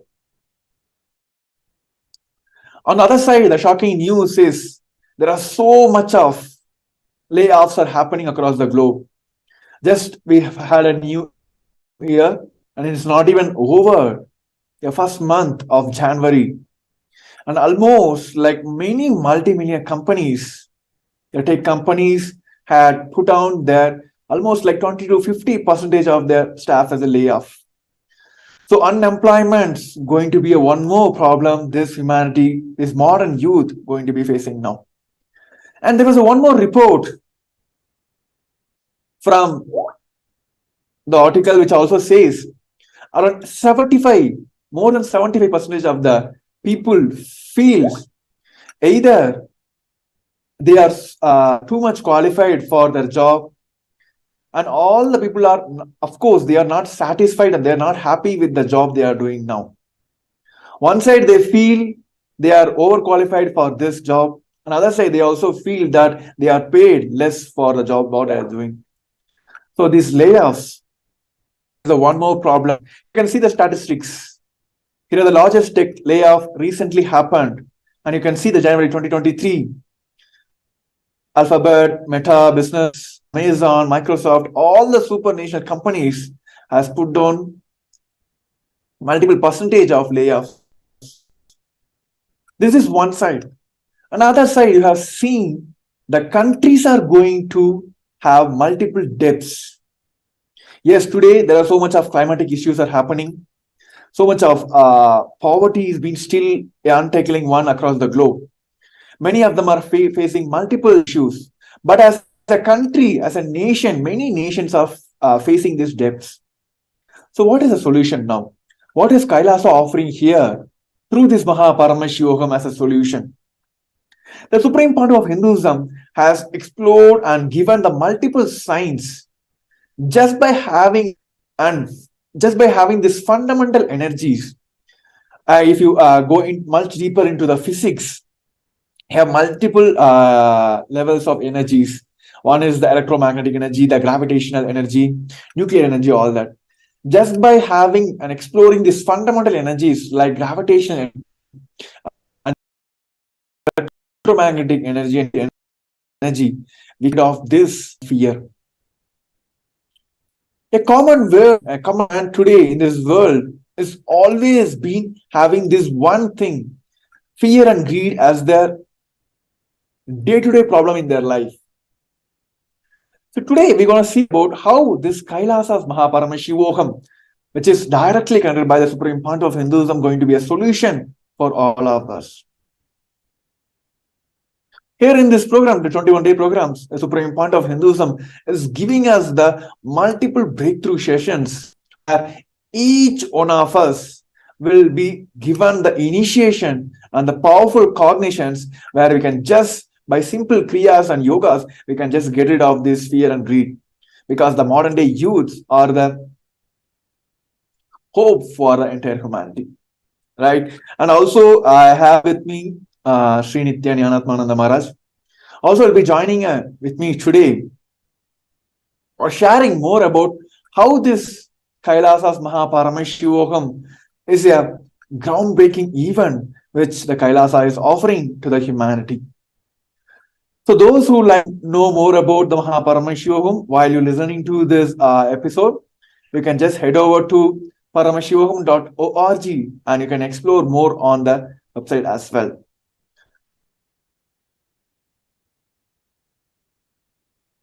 Yes. Now I would like to welcome Sri Nithyananda and like to request him to share more on this. What is special about Paramashivam and how Kailasa's Paramashivam can be a solution for this current modern day youths to get rid of this fear and greed.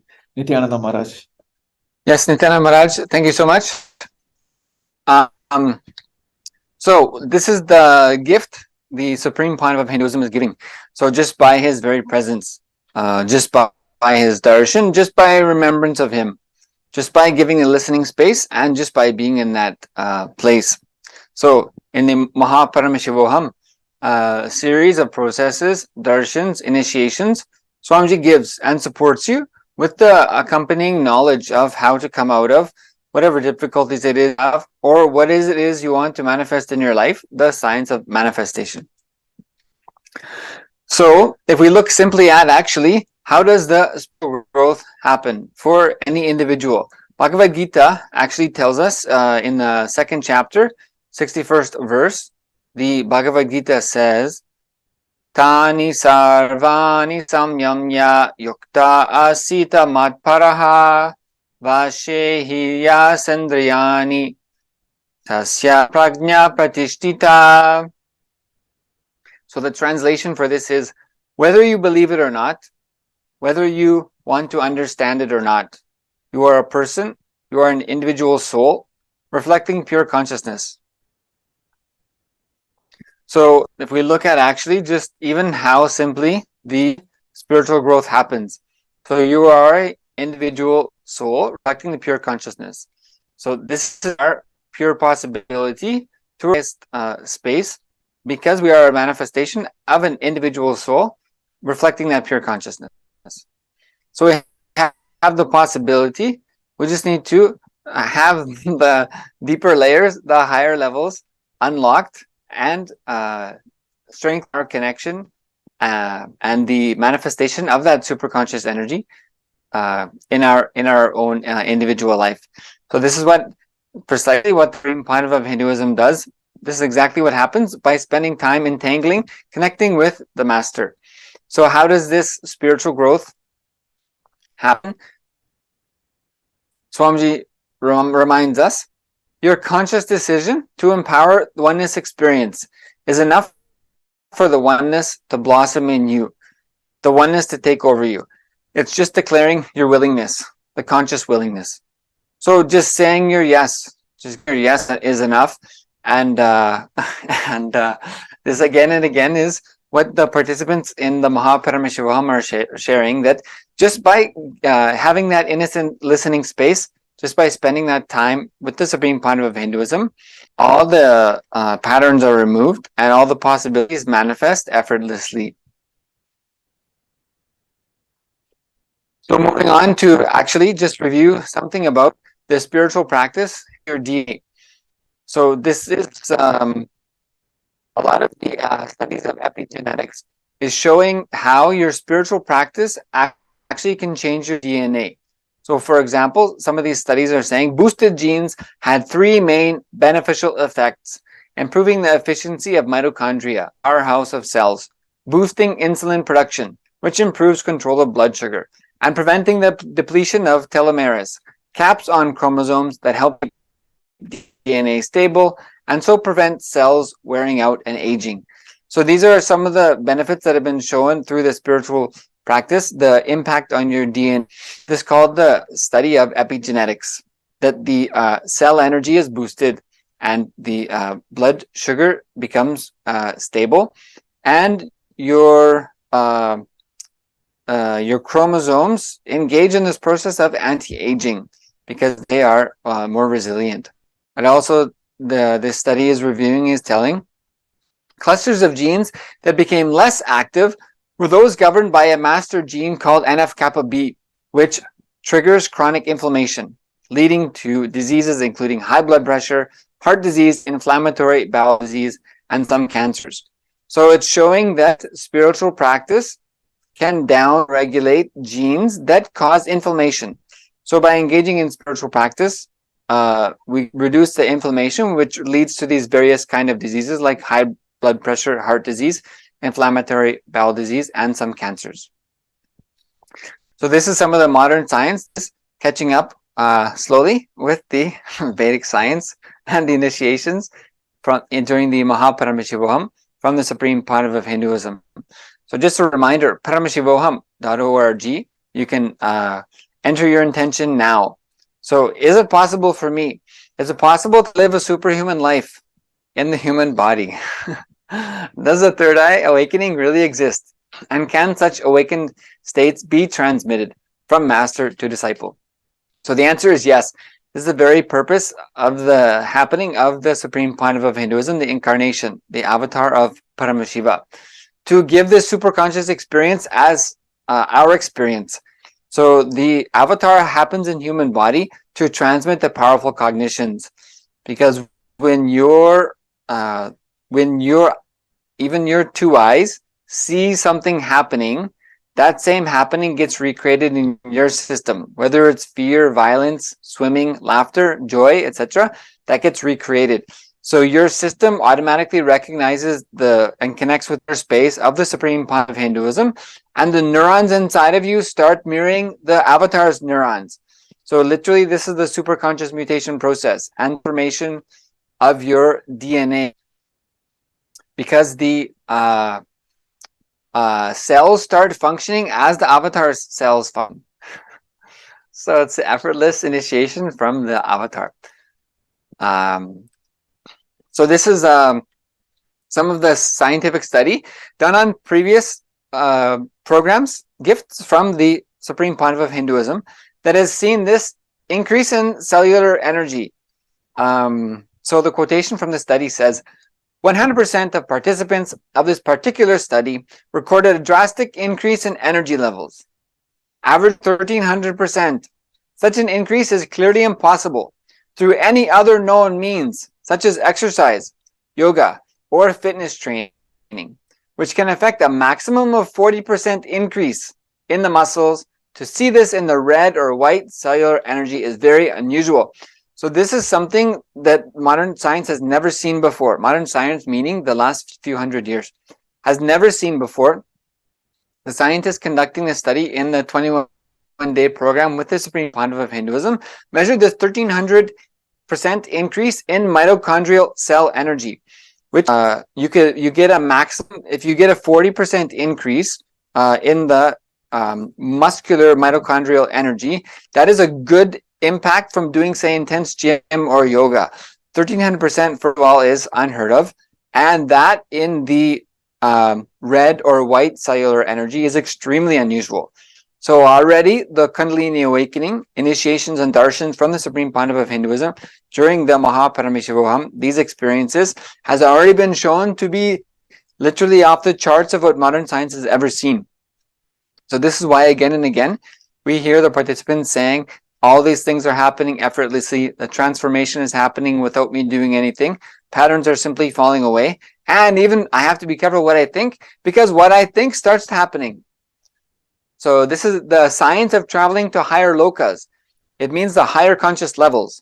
So the lower moods of fear, greed, lust, as we've been speaking about today, is one powering those lower cognitions of yourself. But the higher conscious zones and the vertical time zone is also one part of you, and which part of you decide to empower, that space gets empowered in your being and starts to radiate through the rest of your life. So this is the superconscious mutation process. The infusion of the cosmic superconscious mutation energy results in quantum entanglement and causes the neurons of the receptor to mirror the space of perpetual completion radiating from the Supreme Pontiff of Hinduism at a biological level. So this is the superconscious mutation process.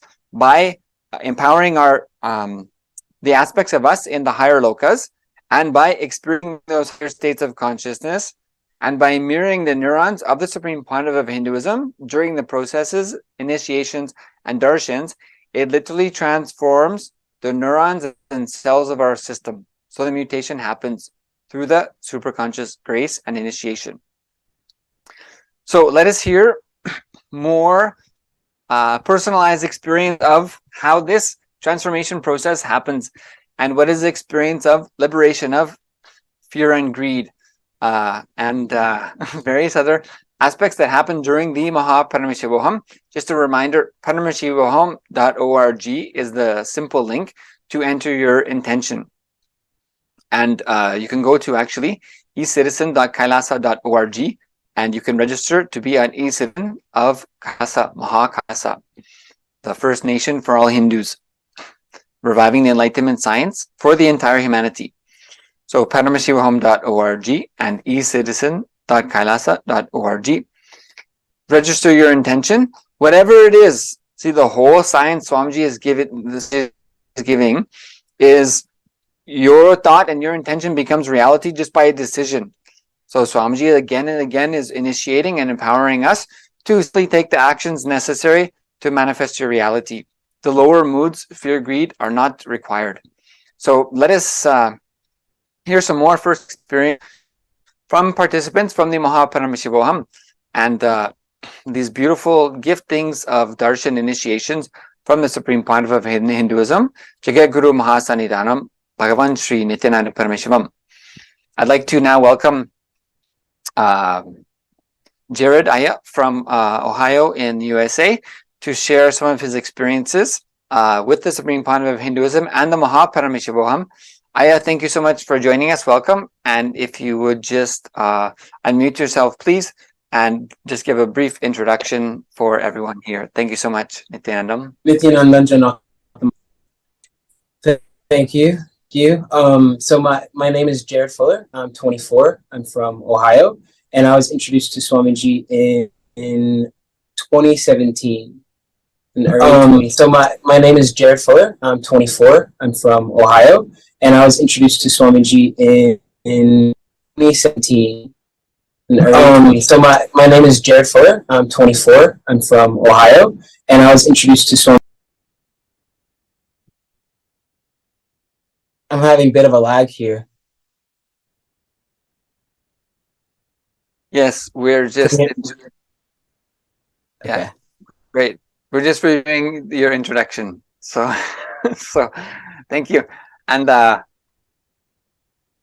yes, and so you, yes, exactly. And you had participated in not only the Paramashivam, but as you mentioned earlier, 2017 Paramashivam. Yes. Great. Okay, thank you so much. And yeah, so now, with your experiences with the Supreme Pontiff of Hinduism and the superconscious mutation process, so things feeling as impossible reality happening just effortlessly. So, what would you share about this whole Darshan initiation processes with the Supreme Pontiff of Hinduism, such as the Paramashivam? What is that experience for you? Absolutely. Like, especially in regards to fear and greed, I can say, and to the people who are just now being introduced to Swamiji, I want you to like really listen to this one. So you don't really understand how much fear and greed you're carrying around with you on the day-to-day until it's just removed from you. You know, like Swamiji will literally just, you come and you sit for the darshans and you have the initiations. And personally for me, I had a lot of fear in regards to pain, a lot of fear in regards to like spiders and insects and things like that. And I don't know when it left or when it changed, but I know for a fact that Swamiji just made it redundant. And what you realize is that when it becomes redundant, you'll see it happening and you'll see like, oh wow, I normally would react this way, but now I'm consciously, interacting with whatever is going on. And one thing that I would also like to include is that these fear that you normally experience, like as like on an average day-to-day basis, not only do they become non-redundant, but it gives you such confidence when you're able to witness how you would normally react to how you're reacting now. It gives you such confidence, and it just empowers you to continue to do your practices and do what you're doing. And in regard to greed too, I can say that I've experienced personally a large amount of greed in regards to my financial situation. I've felt that I've gone without, and going made me feel as if I needed more. I needed more finances. I did more of this. In going through these initiations and these darshans and these processes with Swamiji has literally just completely switched that to, now I'm desiring freedom. Now I'm desiring time. Now I'm desiring the ability to wake up in Brahma Muhurta, do my yoga, my puja, be there for satsang and darshan and do all these things, instead of having the ability to have more money or more finances. So that was just completely erased away from me. I used to suffer with fear in regards to like thinking of like the unknown, right? And when you have the fear of the unknown, it really you get overcome with powerlessness, and that powerlessness is just almost too much to handle. As to where on the opposite side, when you can literally see that that everything is happening is for a reason and everything is auspicious, it gives you such a strength. It gives you such a power that allows you to start understanding that, hey, whatever has happened and whatever is going to continue to happen is for the benefit of you. And you feel as if you're being supported by the very, very cosmos itself, and having that support and feeling that support and confidence and enthusiasm. Not only does it melt away the fear, not only the greed, but it brings a tremendous amount of just feeling of powerfulness. And that feeling of powerfulness is what increases the confidence, and then that's what increases the enthusiasm, and it just allows you to continue upon this path that you're taking. So yeah. Great. So these are some of the patterns that you've been liberated from, as you were mentioning endlessly through the initiation process. And it's like you don't even really notice, it's like and this is why earlier I said somebody who has just been introduced to Swamiji, you don't really notice the amount of fear and the greed that you're carrying. And the reason why I say that personally is because I had no idea. Like I don't have fear, I don't have greed. And you won't really understand it until Swamiji just makes it non-redundant for you, and then that's when you really realize the baggage that you were carrying, and it makes that gratitude and appreciation so much more. Right. And as you had mentioned, the confidence that the cosmos is supporting me, Swamiji is supporting me, I can move ahead with what I want to manifest, that I don't have to be spending so much time in my fear and greed. Absolutely. And you mentioned that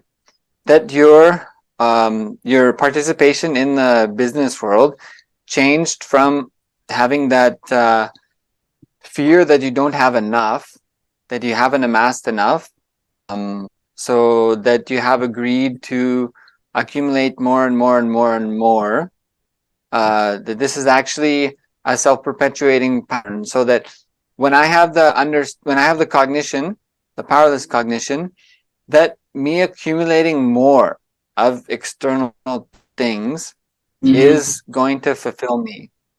That cognition, that understanding, actually just saying that is my understanding, that something from outside is going to fulfill me, that is actually a very dangerous thought to have. That many people are carrying, especially, I was absolutely one of them, and I mean full-fledged going towards that goal, like full-fledged going towards it. And I would say that another thing is, like, Swamiji not only gave me the confidence to even start the business to begin with, but feeling as if I've gone without so much. Really what I was feeling was, hey, what these other beings are experiencing is more valuable than I'm experiencing. Let me experience that. Right? So that's what it really came down to. But then it has, it just transformed into this, let me align myself to the lifestyle in which suits me. And that lifestyle is, obviously the lifestyle of Kailasa, waking up in Brahma, being able to do the yoga, puja, kriyas, all of these things. And so that's been my driving factor ever since the beginning of the Paramashivam program. It has I haven't faulted on it. It's like the Paramashivam program has allowed these darshans has allowed just this simple integrity to grow, and it's just continued to empower me again and again. It's just continued to empower me. So I can't thank Swamiji enough. I can't. There's no way to. But not only do I feel as a very blessed being to be able to have see and witness the transformation, but also to be able to come to others and, hey, look, listen, like I've been there, and where I am now, I wouldn't have expected in a million years. And I didn't do anything other than show up and have simple integrity. That's all we really did, you know. And Swamiji just does the rest, and it increases that confidence in Swamiji, in yourself. And let me tell you something. For me personally, understanding that I'm Paramashiva was very difficult. When you feel as if the very fabric of existence itself is your guru, and it's supporting you, and it's helping you, and it's groom essentially be exactly what you want to become. It gives you the strength that, hey, even if I've yet to manifest it, I am Paramashiva. So it's a very beautiful thing. Yes, and that is what this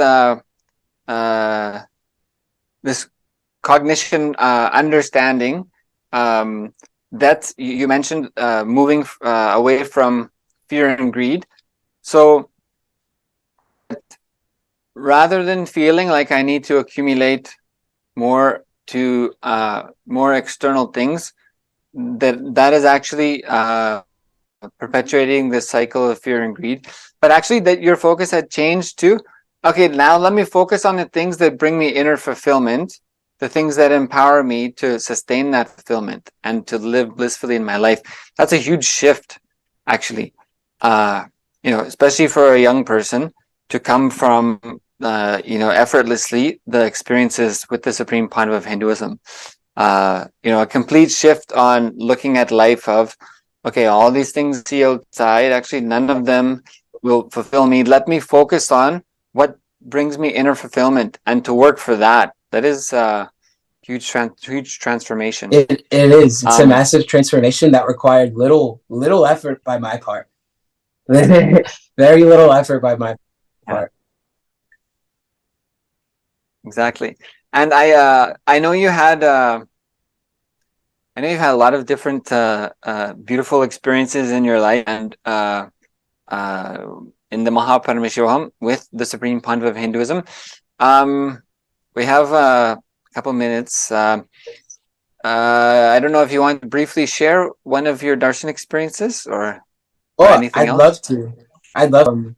Yeah. So actually, this experience that I had recently.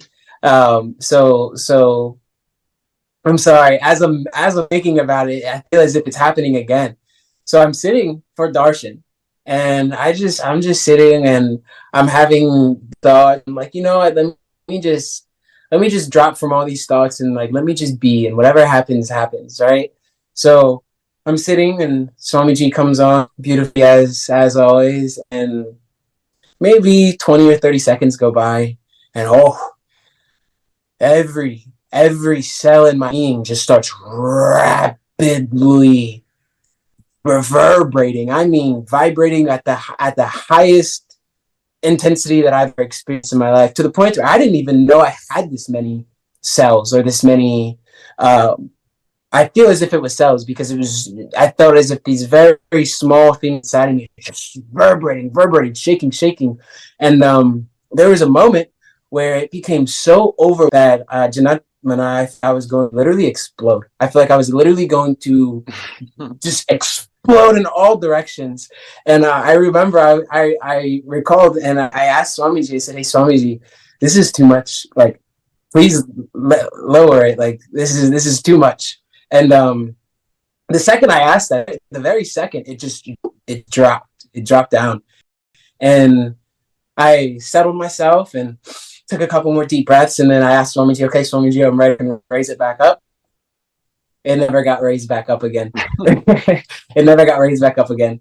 But I tell you what, I felt as if Swamiji raised my frequency to the exact amount that the being could handle. It was almost as if I was a cup, and you know when you fill the cup up with water, and then you fill it up just a little above the rim of the cup, just a little bit above the rim of the cup to where it's like a tiny bit over the cup, but it hasn't overflown.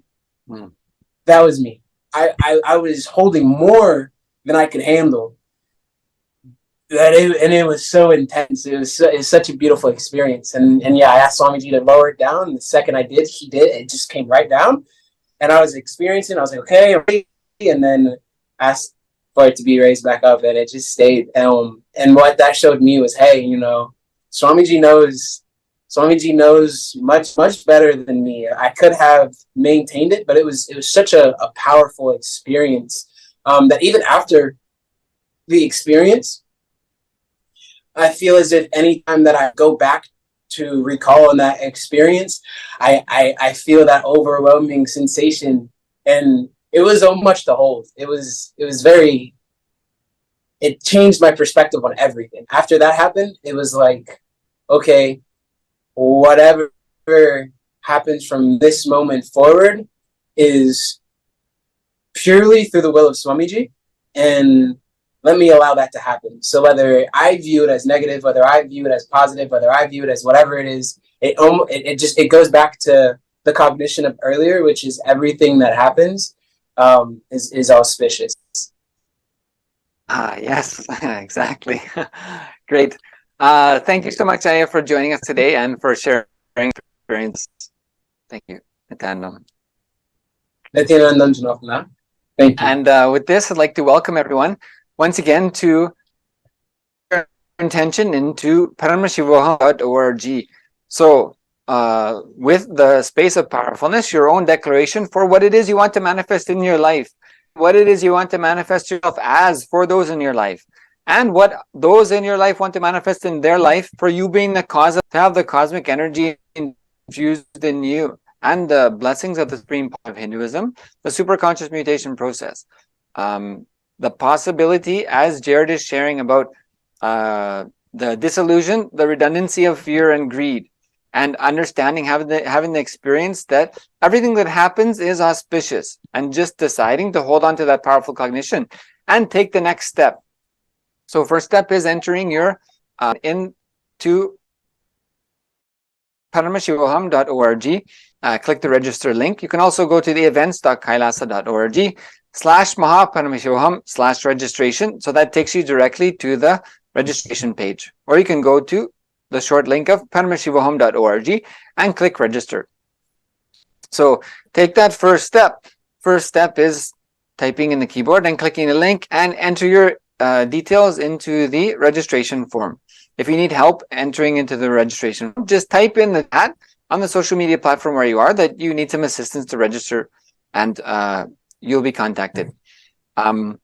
So first step to manifesting your reality is simple effortlessness. Just entering your intention to be there in the Mahaparameshivam, February 9th to March 1st, the greatest spiritual program of the year. And you can also become the e-citizen of Kailasa. So the First Nation for all Hindus and the First Nation for the enlightenment of the humanity, the new era, the reawakening of the consciousness on the planet Earth, happening from the grace of the blessings of the Supreme Panava of Hinduism. So ecitizen.kailasa.org. So you get access to a huge amount, endless amount actually, of courses and live training sessions, darshans, etc. just by this free access to becoming an e-citizen of Kailasa. So as Swamiji has told, the opening of the Mahakailasa and the Mahaparameshivam next season happening all in this year. Constant auspiciousness available.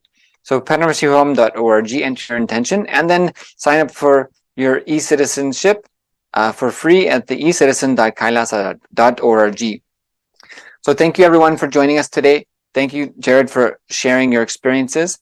and blessings for all of us to meet again in the February 9th Paramashivam season opener with the Supreme Pandav of Hinduism. Blessings to everyone. Thank you all, everyone, so much. Nithyananda.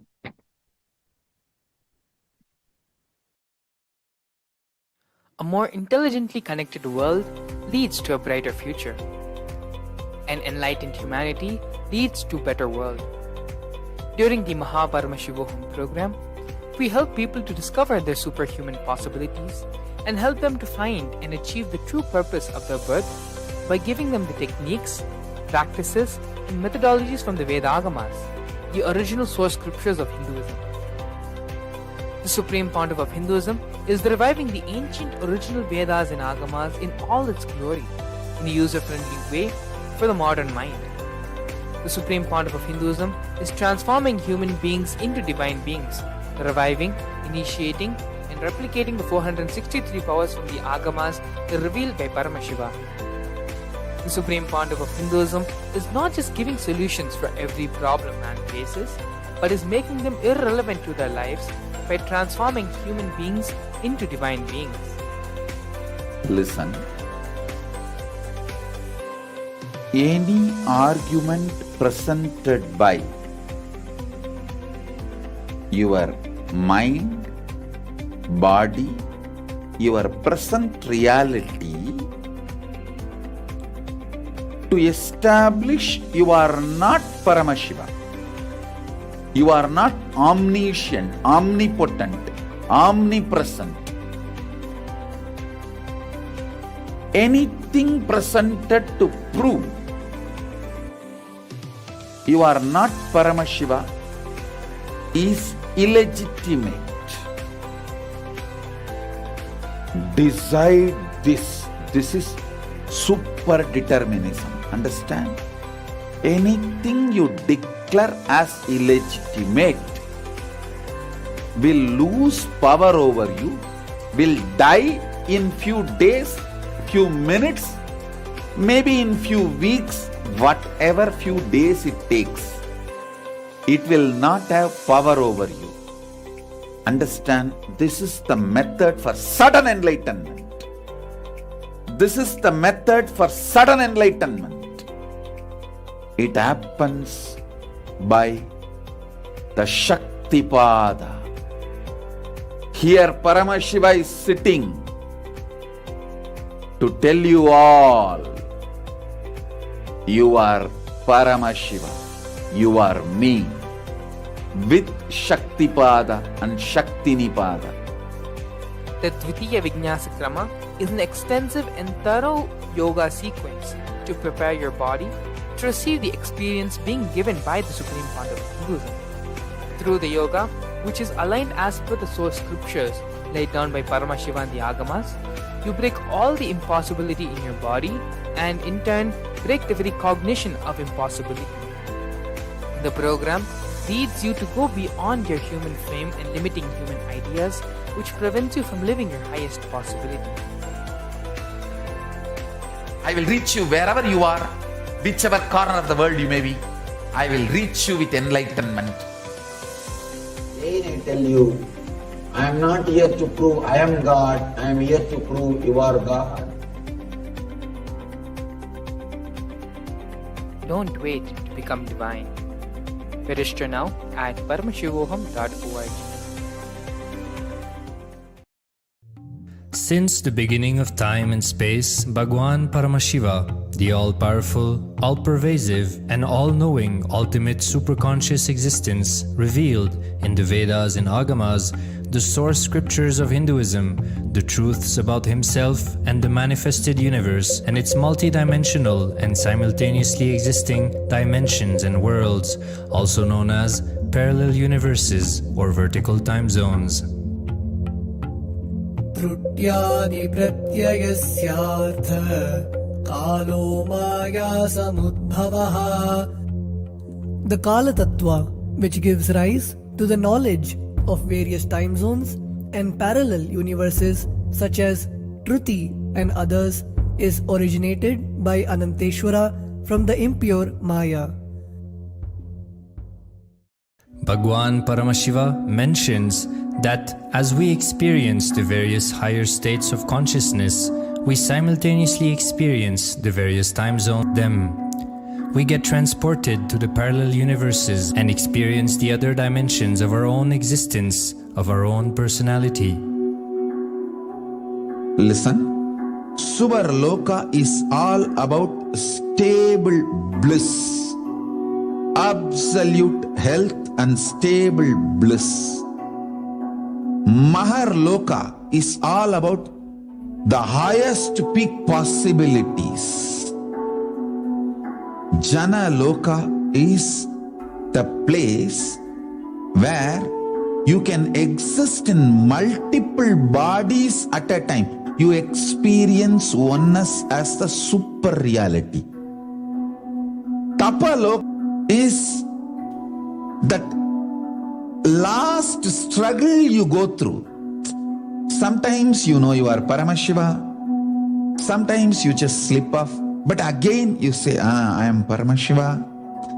That space is the Tapoloka, an absolute surrender. Whether I am remembering, I am manifesting Paramashivatva, or I am deluded, I surrender both to Paramashiva.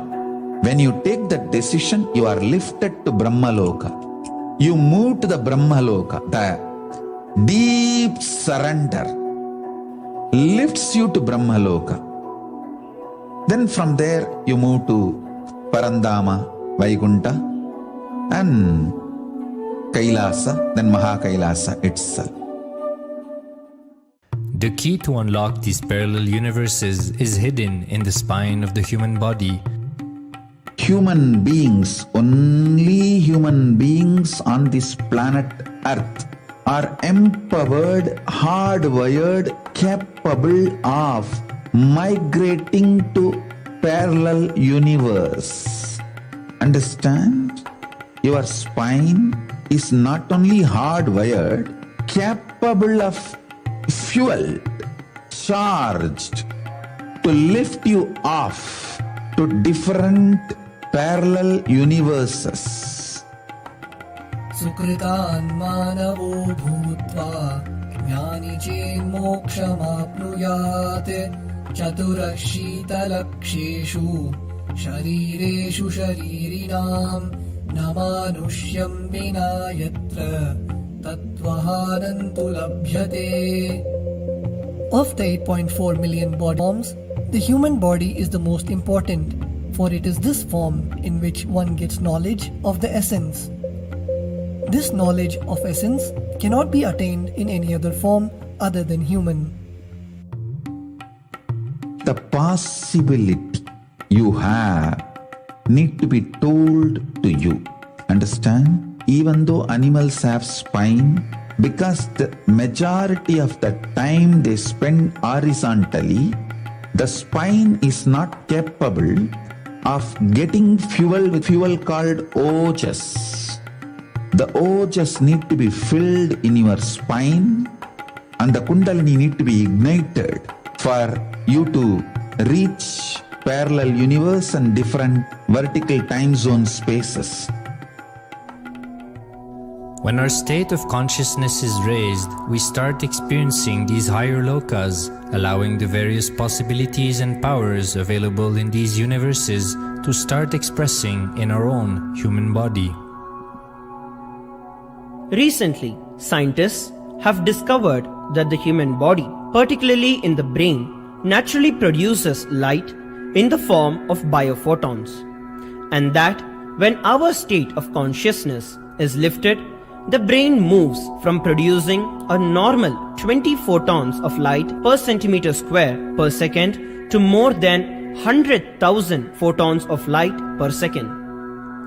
That shows us that as we start to experience higher and higher states of consciousness, we start to produce huge amount of light, which is directly proportional and translatable to the amount of possibilities and powers that start to manifest on this plane, as well as the freedom from pains and sufferings experienced by beings in lower states of consciousness.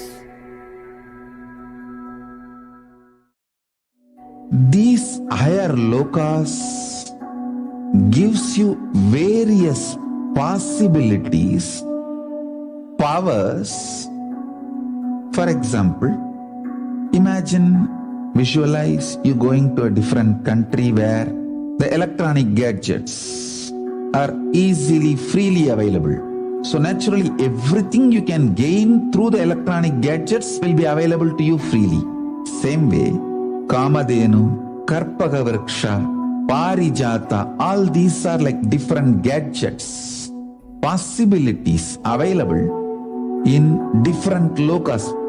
Please understand, a permanent, irreversible power manifestation from the upper lokas is possible. Once these possibilities and powers start to express in the human body on the Bhuloka, our present plane, we reach a point of no return, where the cognitive shift which happens in us about who we are and what is the reality hidden behind this perceivable world frees us from the deluded ideas we have about ourselves and the life in the cosmos. The moment your consciousness is empowered to access and to exist in the parallel universe, no force in this Bhuloka, planet Earth, can torture you, abuse you, suffocate you. It is irreversible, permanent enlightenment, irreversible, permanent empowerment.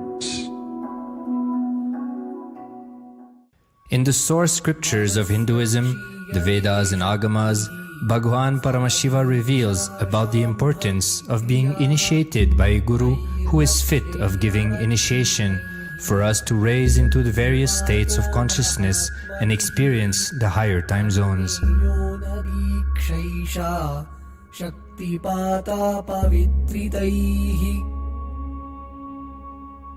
The Psi of Anavamala, which veils the innate and essential nature of the soul, is set into the decaying phase by this specific activity. Such specific activity is characteristically called Diksha. The intimate communion between the Blessed One and the Blessing One is very rare and difficult to occur. The Supreme Pontiff of Hinduism, Jagat Guru Mahasannidhanam, His Divine Holiness Bhagwan Nithyananda Paramashivam, is the 1008th incarnation of Paramashiva as per Hinduism, living amidst us today. Starting out at a young age and enduring years of intense penance, he persevered with the single-pointed vision of experiencing the ultimate oneness with Paramashiva, known as Paramadvaita. He traversed the length and breadth of India, initiated by his gurus into yoga, tantra, and other Eastern metaphysical sciences. After having many profound, he finally received the ultimate experience of Paramashivoham, I am Paramashiva, from his guru Arunagiri Yogeshwara, an incarnation of Paramashiva himself in the holy town of Tiruvannamalai in South India.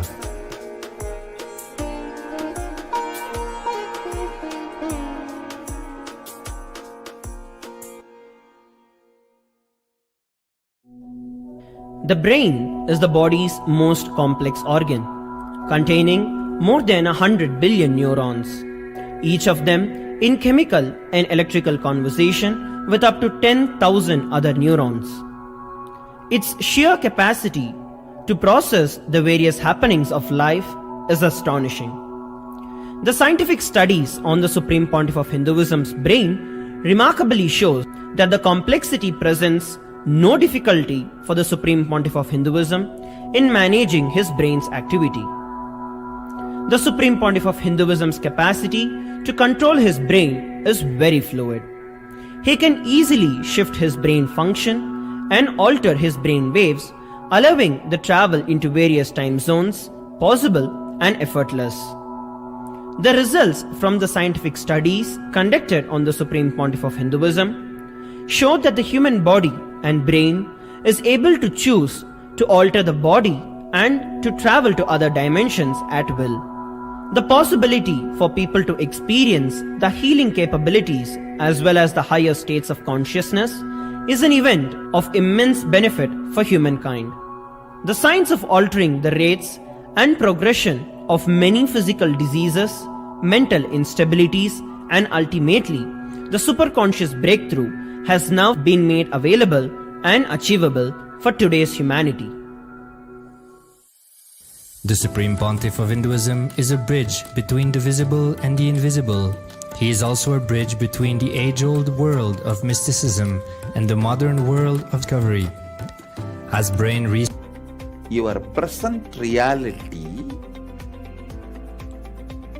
to establish you are not Paramashiva. You are not omniscient, omnipresent. Anything presented to prove you are not Paramashiva.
It is all enter to the most awaited part of our day, which is the Darshan. We also welcome all the viewers that have joined us now. Facebook, YouTube, and other social media platforms, and all the program participants for participating in this preparatory program for Paramashivam.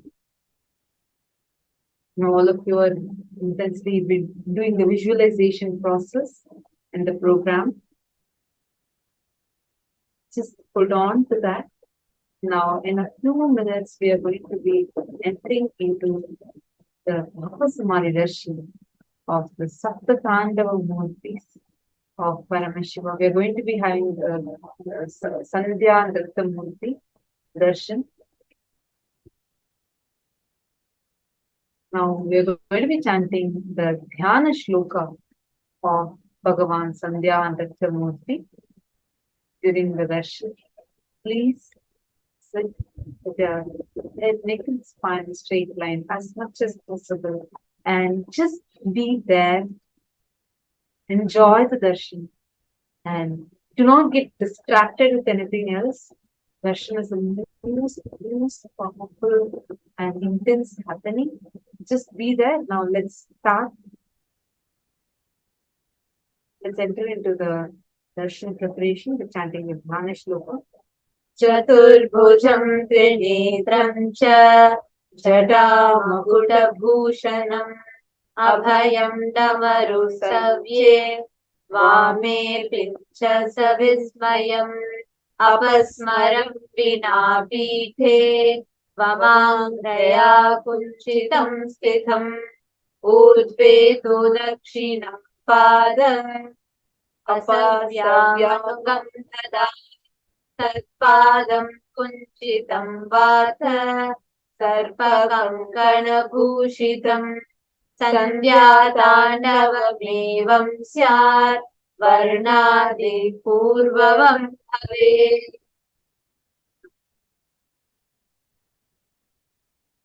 Meditate on this Murthy, Sandhya Tandava Murthy. The meaning of the Dhyana Shloka goes as: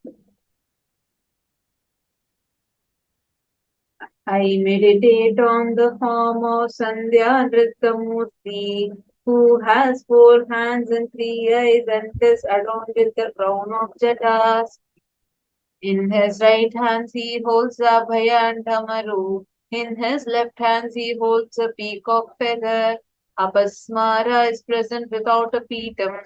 The left leg is bent and is on the apasmara. Right leg is facing upward and that leg is having the serpent as the anklet. Now, let us all chant the Mahavakya and get ready to receive our Samadhi Darshan. Om Nithyananda Paramashivam.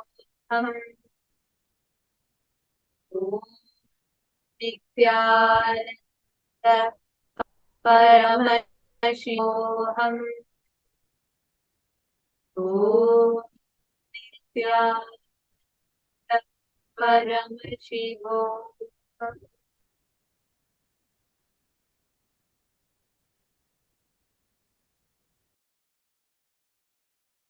Connecting with the divine with your eyes closed is meditation. Connecting with the divine with your eyes open is darshan. Come, let us all now move from meditation to darshan. Slowly, very slowly, please open your eyes.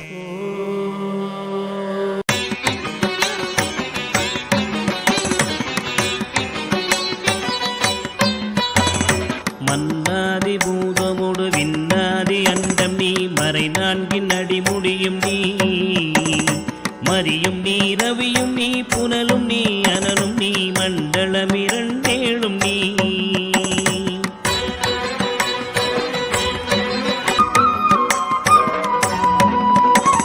பெண்ணும் நீ ஆணும் நீ பல்லுயிர்க்குயிரும் நீ பிறவும் நீ ஒருவன் நீயே வேதாதி வேதம் நீ பாதாதி கேசம் நீ பெற்ற தாய் தந்தை நீயே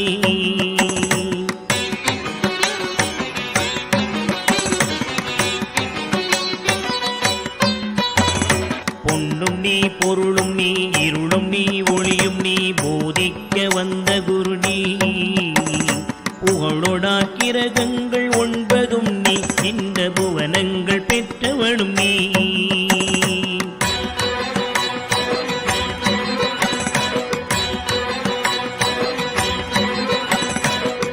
அளவரிய ஜீவ கோடிகள் ஈந்த அப்பனே என் குறைகள் யார் குறைப்பே குறை தீர்க்கும் தூயவா குன்றம் போல் நின்றவா நித்யானந்த தேவா குறை தீர்க்கும் தூயவா குன்றம் போல் நின்றவா நித்யானந்த தேவா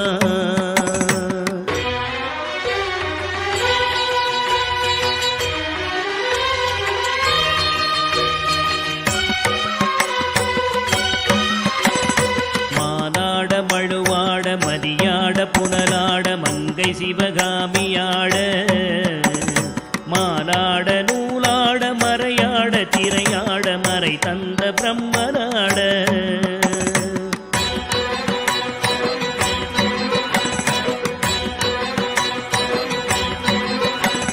கோனாட வானுலகு கூட்டமெல்லாம் ஆட குஞ்சர முகத்தராட குண்டலமிரண்டாட தண்டை புலி உடையாட குழந்தை முருகேசனாட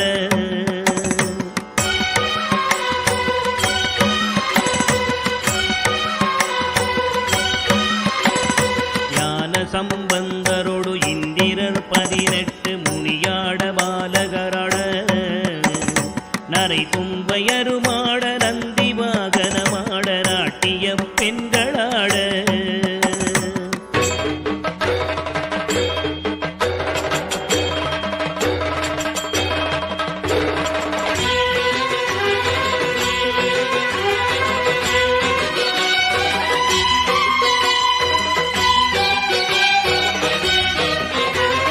வினையோடு உனை பாட எனை நாடி இது வேளை விருதோடி ஆடி வருவாய் ஆனந்தமயமாக ஆடி வரும் தேவனே நித்யானந்த தேவா ஆனந்தமயமாக ஆடி வரும் தேவனே நித்யானந்த தேவா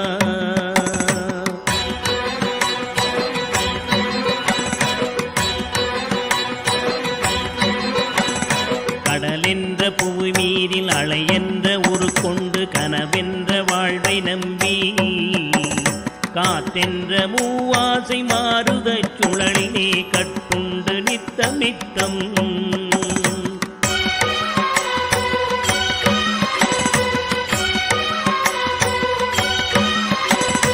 உடலென்ற கும்பிக்கு உணவென்ற இறை தேடி ஓயாமல் இரவு பகலும் உண்டுறங்குவதை கண்டதே அல்லாமல் ஒரு பயன் அடைந்தினேனே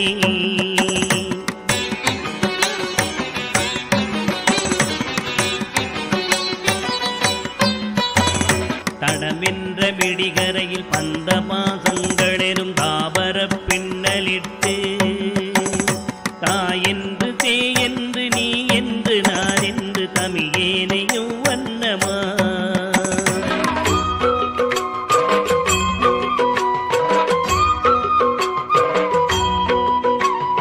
இடையென்று கடை நின்று ஏனென்று கேளாதிருப்பதோ இன்னனை தீர்க்கவே என் முகம் காட்டிவா இனியனே நித்யனேவா இன்னலை தீர்க்கவே என் முகம் காட்டிவா இனியனே நித்யனேவா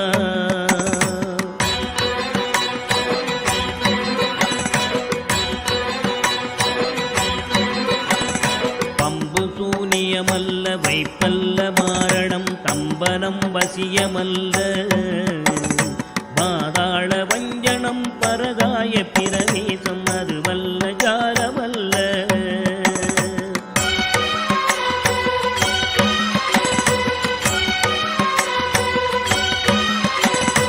அம்பு குண்டுகள் விலகும் ஒளியும் மந்திரமல்ல ஆகாய குளிகை அல்ல அன்போடு செய்கின்ற வாதமோடிகள் அல்ல அரிய மோகனம் அல்ல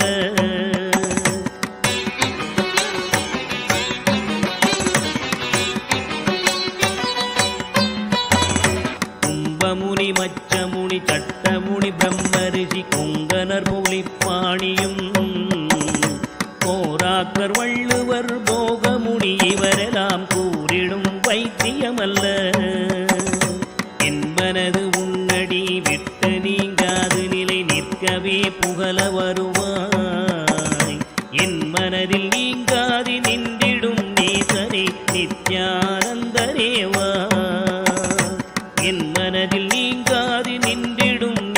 நித்யானந்தனே நித்யானந்தனேவா.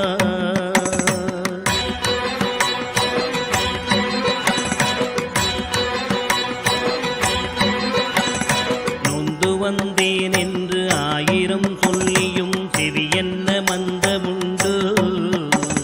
நுட்பநெறி அறியாத பிள்ளையை பெற்ற பின்னோக்காத தந்தையுண்டோ.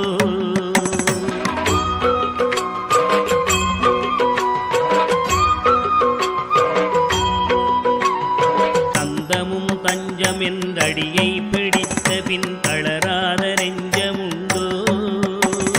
தந்தி முகன் அருமுகன் இரு பிள்ளை இல்லையோ தந்தை நீ மலடுதாரோ.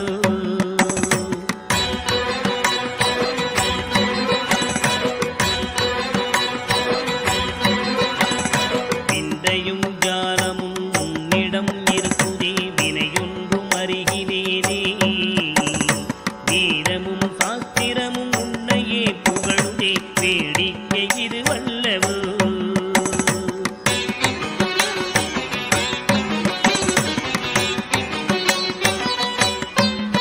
இந்த உலகீரேழுமே அளித்தாய் இனிமே நான் உன்னை விடுவதில்லை.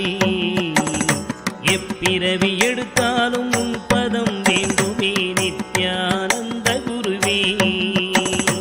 எப்பிறவி எடுத்தாலும் உன் பதம் வேண்டுமே நித்யானந்த குருவே.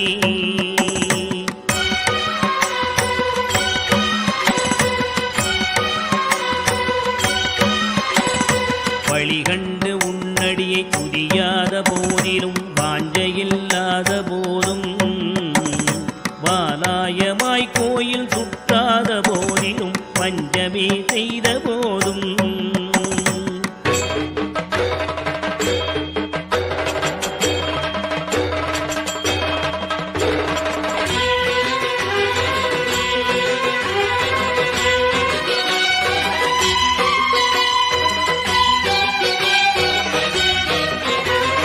மொழியகனை மொகனை இல்லாமலே பாடினும் மூர்க்கனே முகடான். மோசமே செய்யினும் தேசமே கவரினும் முழுகாகினும்.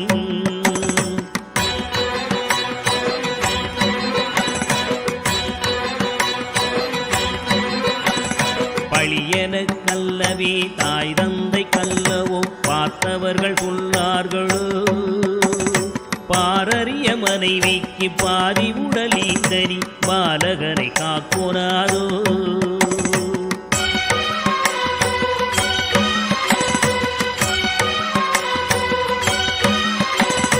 எழில் பெரிய அண்டங்கள் அடுக்காய் அமைத்தனி என் குறைகள் தீர்த்தல் பெரிது.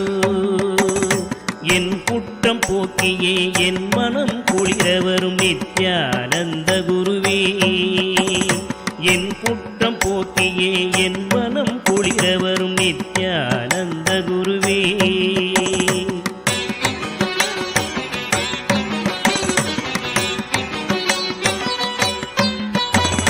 அன்னை தந்த கைகள் என்னை ஈன்றதற்கழுவேனோ அறிவிலாதற்கழுவேனோ.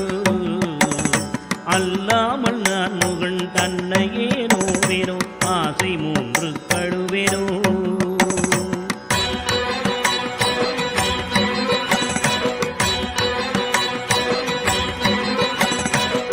பிறப்பென்ன வினை செய்தேன் என்றழுவேனோ மூட அறிவு கழுவேனோ. முள்ளிலன் வினை வந்து மூழும் என்றழுவேனோ முக்தி வரும் என்றுணர்வனோ.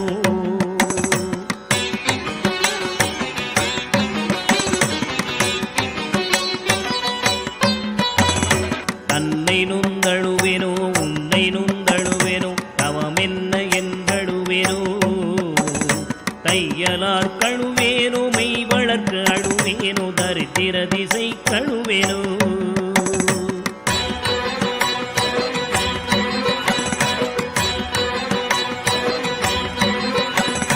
இன்னும் என்ன பிறவி வருமோ என்று அழுவேனோ எல்லாம் உரைக்காய். மானிட பிறப்பருக்கும் மாறாத மாயனே நித்யானந்தனேவா. மானிட பிறப்பருக்கும் மாறாத மாயனே நித்யானந்தனேவா.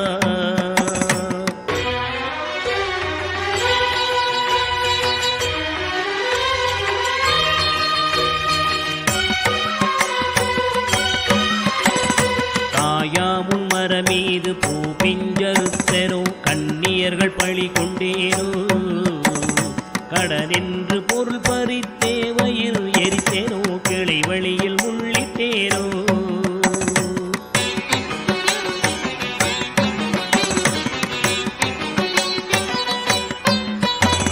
தாயாருடன் பிறவிக்கென்ன வினை செய்தேனோ, தந்த பொருள் இல்லை என்றேனோ, நான் என்று கருவித்து கொலை களவு செய்தேனோ, தவசிகளை ஏசினேனோ.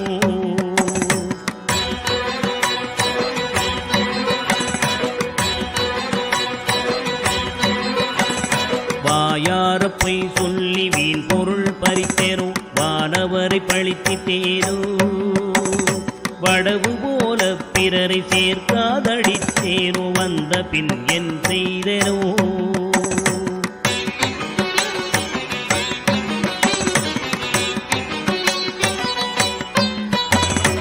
ஈயாதலோவி என்றே பெயர் எடுத்தேனோ, எல்லாம் பொறுத்தருள்வாய். பொறுமையின் சீலனே இன்முகநேயனே நித்யானந்தனேவா.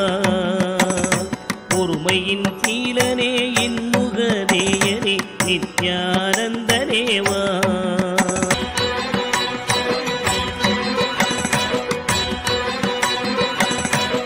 தாயாரிருந்தென்ன தந்தையுமிருந்தென்ன தன் பிறவி உறவு கோடி. தனமலை குவித்தென்ன கனப்பெயர் எடுத்தென்ன தாரணியை ஆண்டும் என்ன.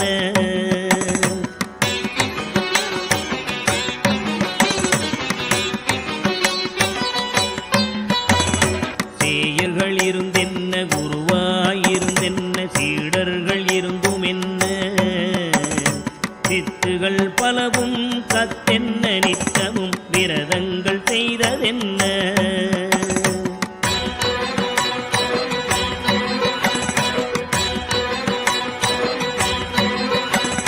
நதிகளெல்லாம் ஓயாது மூழ்கினும் என்ன பலன் யமன் ஓலையை தடுக்குமோ.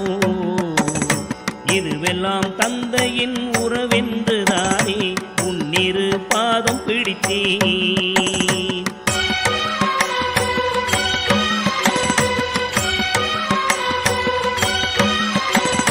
யார் மீது உன் மனம் இருந்தாலும் உன் கடை கண் பார்வை அது போதுமே. உன் கடை கண் பார்வை என் மீது நின்றிட அருள்கின்ற நித்யனேவா. உன் கடை கண் பார்வை என் மீது நின்றிட அருள்கின்ற நித்யனேவா.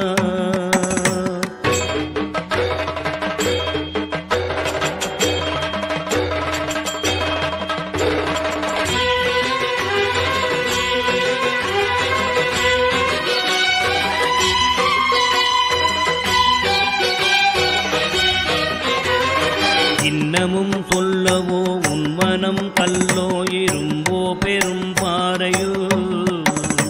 இரு செவியும் மந்தமோ கேளாது அந்தமோ இது உனக்கு அழகுதானோ.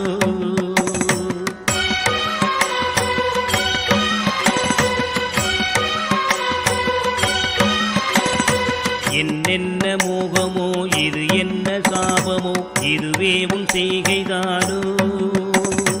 இரு பிள்ளை தாபமோ யார் மீது கோபமோ ஆனாலும் நான் விடுவேனோ.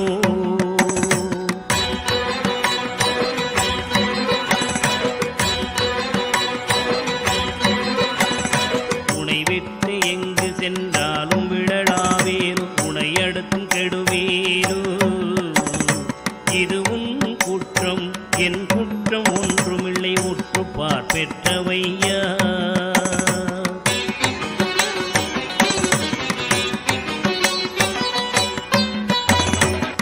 குற்றமாயினும் உன்னும் இனி அருளை அளிக்க வருவாய். விந்தைகள் புரிந்திடும் விமலனே அருள் தரும் தீரனே நித்யனேவா. விந்தைகள் புரிந்திடும் விமலனே அருள் தரும் தீரனே நித்யனேவா.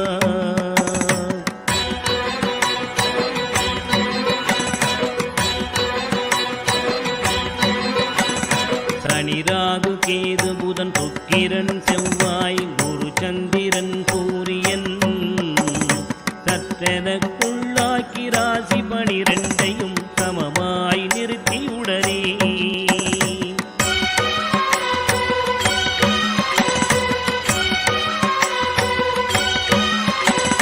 பணியொத்த நட்சத்திரங்கள் 27 பக்குவப்படுத்தி பின்னால் பகர்கின்ற கிரணங்கள் 11ஐயும் வெட்டி பலரையும் அதட்டி என் முன்